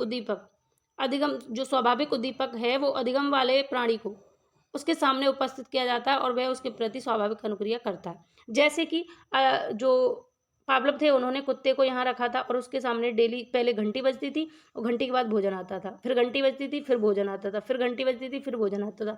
तो ये क्रिया बार बार दोहराई गई और उसके बाद में फिर एक टाइम ऐसा आया जब घंटी बजाई गई लेकिन भोजन नहीं लाया गया। घंटी जब बजती थी फिर भोजन आता था, भोजन को देख के कुत्ते के मुँह में लार आती थी। लेकिन जब घंटी बजाई गई और भोजन नहीं लाया गया तो घंटी के बजते ही कुत्ते के मुँह में क्या आ गई? लार आ गई। तो ये क्या है? शास्त्रीय अनुबंधन है कि चीज़ों को जोड़कर, जैसे का से कबूतर, हमने कबूतर से जोड़कर बच्चे को का सिखा दिया, तो ये क्या है? शास्त्रीय अनुबंधन है। ठीक है, आगे चलेंगे। बहिर्मुखी विद्यार्थी अंतर्मुखी विद्यार्थी से किस विशेषता के आधार पर भिन्न होता है? ऑप्शन है मजबूत भावनाएं, पसंदगी एवं नापसंदगी, मन ही मन परेशान होने की अपेक्षा अपनी भावनाओं को अभिव्यक्त करता है, अपने बौद्धिक कार्यों में डूबा रहता है, बोलने की अपेक्षा लिखने में बेहतर है। जो बहिर्मुखी विद्यार्थी है वो अंतर्मुखी विद्यार्थी से किस विशेषता के आधार पर भिन्न होता है? आपको पता है कि बहिर्मुखी विद्यार्थी जो होते हैं वो अपनी भावनाओं को व्यक्त करते हैं दूसरों के सामने। इसके अलावा वो सामाजिक कार्यों में भी बहुत ज़्यादा हाथ बांटते हैं, यानी सामाजिक कार्य करना उनको अच्छा लगता है बहिर्मुखी व्यक्तित्व वाले लोगों को। तो व्यक्तित्व का जो वर्णन है वो चित्र, चरित्र, प्रवृत्ति, इन सभी के आधार पर। और सबसे बड़ी बात है कि आपको ये ध्यान रखना है कि अंतर्मुखी और बहिर्मुखी जो व्यक्तित्व के प्रकार हैं किसने बताए थे? युंग ने बताए थे, या जुंग के नाम से आपको देखने को मिलेगा। तो युंग या जुंग इसने कहा था कि व्यक्तित्व दो प्रकार का होता है, मुख्यतः अंतर्मुखी और बहिर्मुखी। और एक प्रकार और बताया था इन्होंने उभयमुखी, लेकिन मोस्टली यही पूछे जाते हैं अंतर्मुखी और बहिर्मुखी। तो बहिर्मुखी व्यक्तित्व जो होता है वो मन ही मन परेशान होने की अपेक्षा अपनी भावनाओं को सामने वाले से व्यक्त करता है। जैसे दो लोग होते हैं, एक है ये मान लीजिए अंतर्मुखी है, ये बहिर्मुखी। ये बहिर्मुखी वाला क्या है? इसके 4 दोस्त हैं, ये 4 दोस्तों के साथ में रहता है। ये जो अंतर्मुखी है ये अपने दोस्त नहीं बनाता, बस एक रूम में बंद होकर रहता है। ये बहुत शर्मीला है, अपने विचारों को व्यक्त नहीं करता है, अपनी जो योजनाएं हैं वो खुद तक सीमित रखता है। जबकि ये बहिर्मुखी वाला जो है ये अपने दोस्तों से, 4 दोस्तों से कहेगा यार इस तरीके से तैयारी करो, ऐसे करो, वैसे करो। जबकि ये अंतर्मुखी जो होते हैं ये अपने राज सीक्रेट रखते हैं, किसी से अपने विचार व्यक्त नहीं करते, ये शर्मीले होते हैं। जबकि बहिर्मुखी व्यक्तित्व वाले ऐसे नहीं होते। अगर बेहतर माना जाए तो बहिर्मुखी व्यक्तित्व ज़्यादा बेहतर माना जाता है। ठीक है, आगे है निम्नलिखित में से कौन सा कथन बुद्धि के बारे में सत्य नहीं है? ऑप्शन है यह एक व्यक्ति की मानसिक क्षमता है, यह आकलन स्थापित करने में सहायक है, यह व्यवहार की गुणवत्ता में आंकी जाती है, यह स्थायी है। तो फ्रेंड्स, आपको पता है कि बुद्धि स्थायी नहीं होती, बुद्धि परिवर्तनशील होती है। तो बुद्धि एक व्यक्ति की मानसिक क्षमता है, ये बात सही है। यह आकलन स्थापित करने में सहायक है, ये बात सही है। यह व्यवहार की गुणवत्ता में आंकी जाती है, ये बात भी सही है। जबकि नहीं पूछा है आपसे तो ये सारे गलत हो जाएंगे और ये सही हो जाएगा कि बुद्धि स्थायी होती है। ये बात यहाँ पर कही गई है और मैंने आपको कन्फ्यूज करने के लिए बात कही थी कि आपको पता है बुद्धि स्थायी है। और मुझे ये पता है कि आप लोगों ने इतना बिल्कुल भी दिमाग नहीं लगाया होगा, क्योंकि आपका ध्यान नहीं है। हमने बिल्कुल भी ये ध्यान नहीं लगाया होगा, ये अवधान नहीं किया होगा, ये दिमाग नहीं लगाया होगा कि बुद्धि स्थायी नहीं है, स्थायी होती है, ये बात गलत है। ठीक है, बुद्धि स्थायी होती है, ये बात क्या है, गलत है। ध्यान दिया आपने? सच बताएंगे आप कमेंट करके मुझे, क्या आपने इस बात पे ध्यान दिया कि बुद्धि स्थायी होती है? बताइए, ध्यान दिया आपने? बुद्धि स्थायी या अपरिवर्तनशील होती है, ये बुद्धि की विशेषता है? नहीं। बुद्धि कैसी होती है? कैसी होती है बुद्धि? परिवर्तनशील होती है बुद्धि। कैसी होती है? परिवर्तनशील होती है। बुद्धि अमूर्त विचारों के बारे में सोचने की योग्यता है, ये किसने कहा था? बुद्धि अमूर्त विचारों के बारे में सोचने की योग्यता, ये किसने कहा था? और इसका आंसर मैं नहीं बताऊंगी, ये आपके लिए होमवर्क है। चलो HW काम है, इसका कमेंट करके बताना कि बुद्धि अमूर्त विचारों के बारे में सोचने की योग्यता, ये किसने कहा? बुद्धि कार्य करने की विधि है, ये वुडवर्थ ने कहा। बुद्धि अमूर्त विचारों के बारे में सोचने की योग्यता, ये किसने कहा? ये आप बताएंगे। बुद्धि व्यक्ति की जन्मजात शक्ति होती है। इस प्रकार बुद्धि सामाजिक और वैयक्तिक परिवेश में जो अंतःक्रिया होती है वही उसकी गतिशीलता और क्षमता का नाम ही क्या है? बुद्धि होती है। वुडवर्थ की परिभाषा बहुत पूछी जाती है, और ये जो परिभाषा मैं आपको होमवर्क में दे रही हूँ, बुद्धि अमूर्त विचारों के बारे में सोचने की योग्यता है, ये परिभाषा बहुत फेमस है बुद्धि की, ध्यान रखना। और बुद्धि कैसी होती है? अस्थायी होती है, और बुद्धि परिवर्तनशील होती है, ये ध्यान रखना है। स्थायी नहीं होती, कंफ्यूज नहीं होना बिल्कुल भी। बुद्धि स्थायी नहीं होती। बुद्धि कैसी होती है? अस्थायी होती है। कैसी होती है बुद्धि? अस्थायी होती है, परिवर्तनशील होती है, ध्यान रखना है। आगे बढ़ेंगे। एक संतुलित व्यक्तित्व वह है जिसमें इदम एवं परम अहम के बीच संतुलन स्थापित किया जाता है। इदम एवं परम अहम के बीच संतुलन स्थापित नहीं किया जाता। अहम एवं परम अहम के बीच संतुलन स्थापित किया जाता है, या मजबूत अहम को बनाया जाता है। इसका करेक्ट आंसर बताएंगे, इसका करेक्ट आंसर क्या होगा? तो गाइज इस क्वेश्चन का करेक्ट आंसर होगा ऑप्शन नंबर 4, मजबूत अहम को बनाया जाता है। फ्राइड ने व्यक्तित्व को 3 भागों में बांटा, इड, ईगो, सुपर ईगो। व्यक्तित्व के क्या आधार माने फ्राइड ने? इड, ईगो और सुपर ईगो। यहाँ देखेंगे फ्राइड के अनुसार व्यक्तित्व का आधार क्या है? इड है, ईगो है और सुपर ईगो है, यानी कि इदम अहम और परा अहम। फ्राइड के अनुसार जो व्यक्ति जिनका साधारण अंतःकरण यानी जो इच्छाएं ज़्यादा रखते हैं, जिनके अंदर बहुत सारी इच्छाओं का भंडार होता है, अतिरिक्त इच्छाओं का भंडार कहाँ पर होता है? इड में होता है, ठीक है। और जिन व्यक्तियों का साधारण अंतःकरण शक्तिशाली होता है वो कौन होंगे? ईगो वाले होंगे, ठीक है। कैसे होंगे? ईगो वाले होंगे। उनका व्यक्तित्व कैसा होगा? ईगो वालों का संतुलित व्यक्तित्व होगा, प्रतिभाशाली होगा, क्योंकि ईगो में इड व सुपर ईगो इन दोनों के उचित संतुलन बनाने की क्षमता किसमें है? अहम के पास में है। अब आप इनको अच्छे से जान लें। पहले सबसे पहले इड क्या है? इड है अतिरिक्त इच्छाओं का भंडार। इड क्या है? अतिरिक्त इच्छाओं का भंडार। बेफालतू की इच्छाएं कहाँ होंगी? इड में होंगी। ऐसी इच्छाएं जो कभी पूरी ही ना हो वो कहाँ होंगी? इड में होंगी, है ना। और दिवा सपने की अवस्था कौन सी होगी? इड में होगी। यानी दिवा सपने, दिन में आप सपने देख रहे हैं बड़े बड़े, आज मैं हवाई जहाज में घूम रहा हूँ, आज यहाँ घूम रहा हूँ, वहाँ घूम रहा हूँ, ये सारी इच्छाएं जो होती हैं, अतिरिक्त इच्छाएं कहाँ होती हैं? इड में होती हैं। इसलिए इड को अतिरिक्त इच्छाओं का भंडार कहते हैं। अहम क्या है? ये वास्तविकता में रहता है कि वास्तविकता क्या है। परा अहम क्या है? ये आध्यात्म में चला जाता है, इसमें ज़्यादा ही नैतिकता आ जाती है, कुछ लिमिट से ज़्यादा। तो ना तो इड ज़्यादा अच्छा रहता है और ना ही परा अहम, ये दोनों अच्छे नहीं रहते। तो सबसे बेहतर रहता है अहम, यानी ईगो। इसको मजबूत बनाना ही क्या है? व्यक्तित्व है, संतुलित व्यक्तित्व। इन दोनों के बीच में संतुलन बनाने का काम कौन करता है? अहम करता है। इड जब ज़्यादा हावी होता है तो इसको अहम समझाता है, ईगो समझाता है। परा अहम जब ज़्यादा हो जाता है तब भी ये क्या है? ईगो इसके बीच में संतुलन स्थापित करता है। तो इड और ईगो, सुपर ईगो के बीच में संतुलन कौन स्थापित करेगा? ईगो स्थापित करेगा। या इदम या परा अहम के बीच में संतुलन कौन स्थापित करेगा?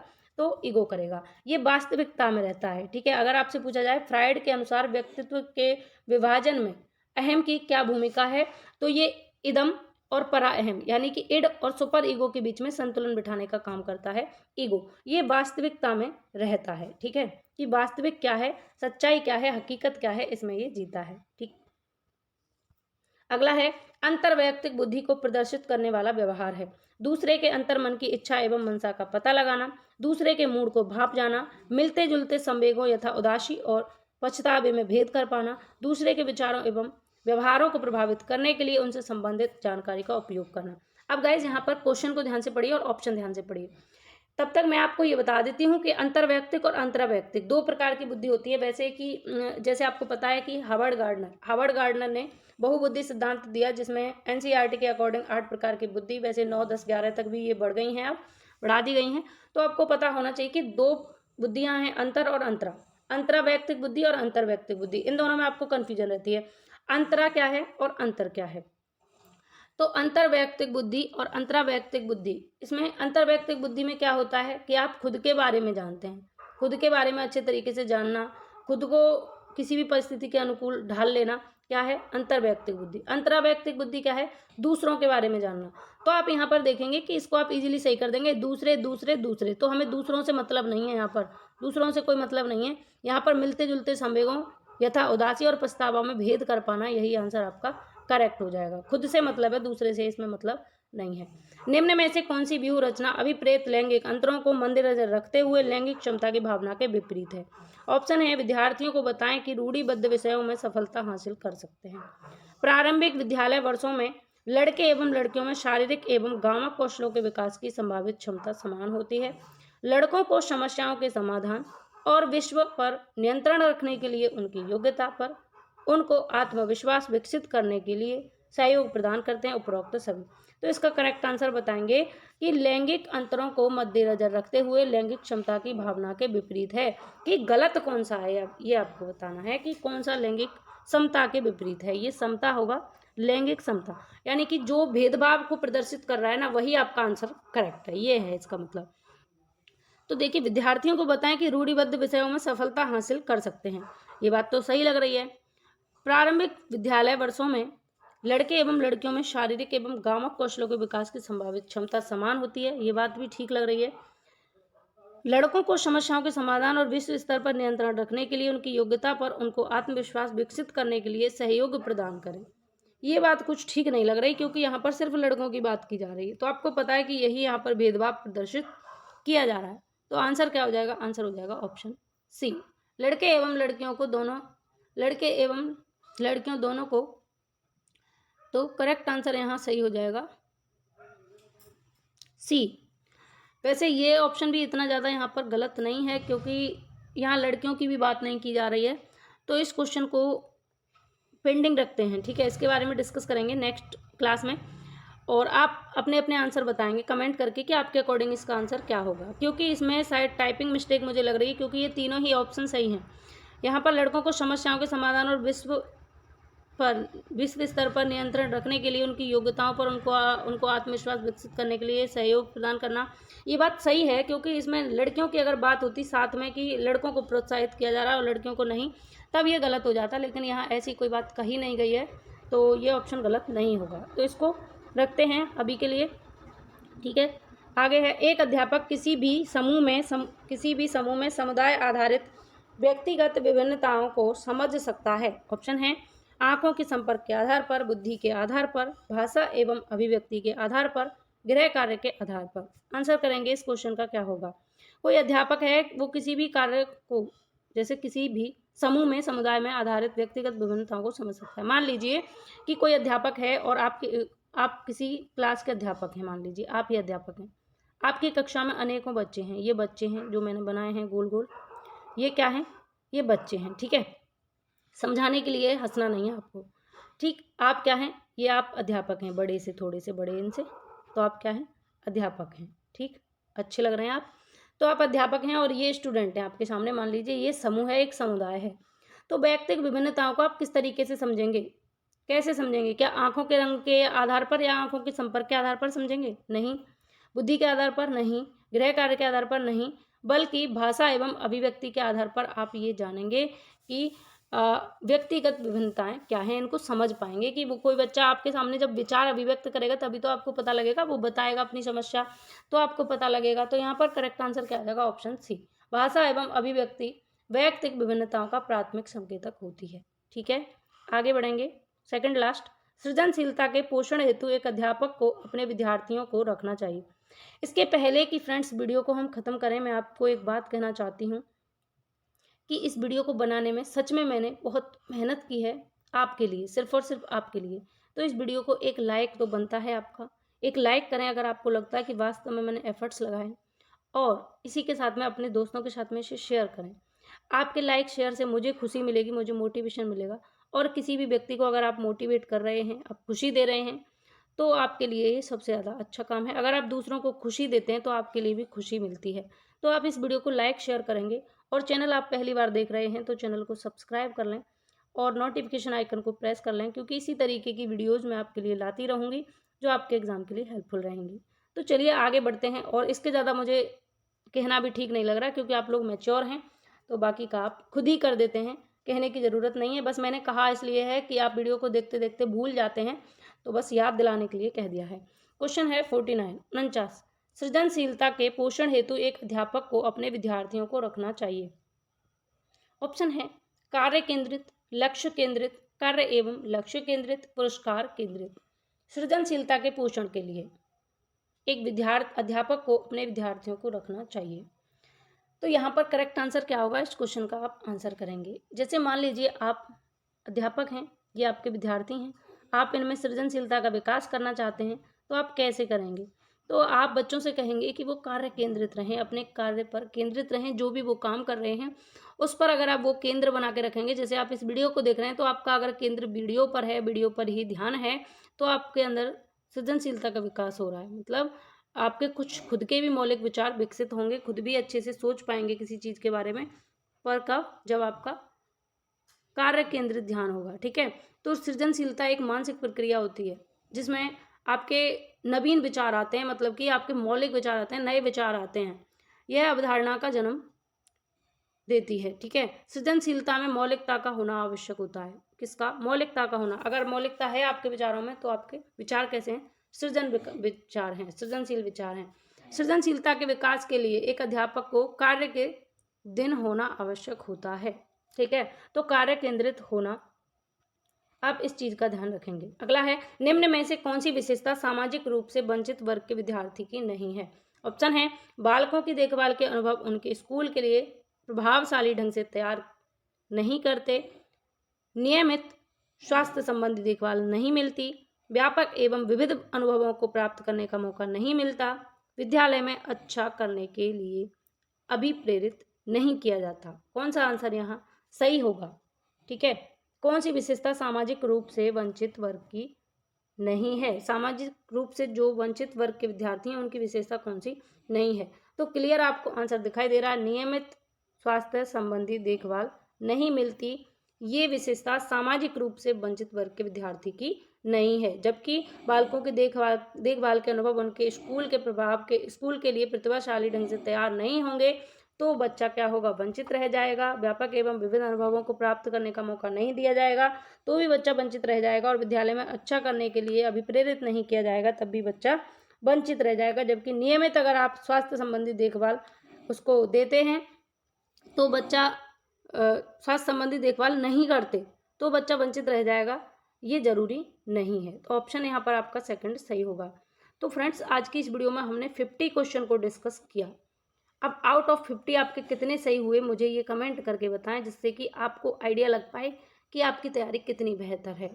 उम्मीद है कि आपने 40 प्लस 45 प्लस ही स्कोर किया होगा, और अगर नहीं भी किया है तो अभी बहुत टाइम है एग्ज़ाम में, तो आप लगे रहें, अभ्यासरत रहें, प्रयत्न करते रहें।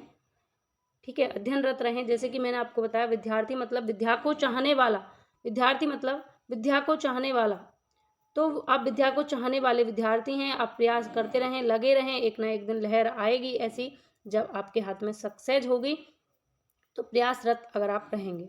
तो फ्रेंड्स, मुझे कमेंट करके इस वीडियो से रिलेटेड कोई भी क्वेश्चन, कोई भी क्वेरी हो, आपका कोई सुझाव हो, तो मुझे कमेंट करके आप ज़रूर बताएं। और ये वीडियो कैसी लगी ये कमेंट करके ज़रूर बताएंगे, और अपने दोस्तों के साथ में शेयर करना बिल्कुल भी नहीं भूलेंगे। ये बात मैं आपको एक बार फिर से याद दिला देती हूँ, एक बार फिर से शेयर कर दीजिए वीडियो को, कम से कम 4 लोगों को, 3 लोगों को तो शेयर कीजिए, ज़्यादा भी आप नहीं कर सकते तो उन 3 लोगों से कहिए कि वो और 3 लोगों को करें। इसी तरीके से हमारा परिवार बड़ा हो जाएगा और डिस्कशन में मज़ा आएगा। तो चलिए फिर इस वीडियो को इतना ही रखते हैं, मिलते हैं अगली वीडियो में। तब तक के लिए आप घर पर रहें, सुरक्षित रहें, अपना ख्याल रखें। Bye bye, take care.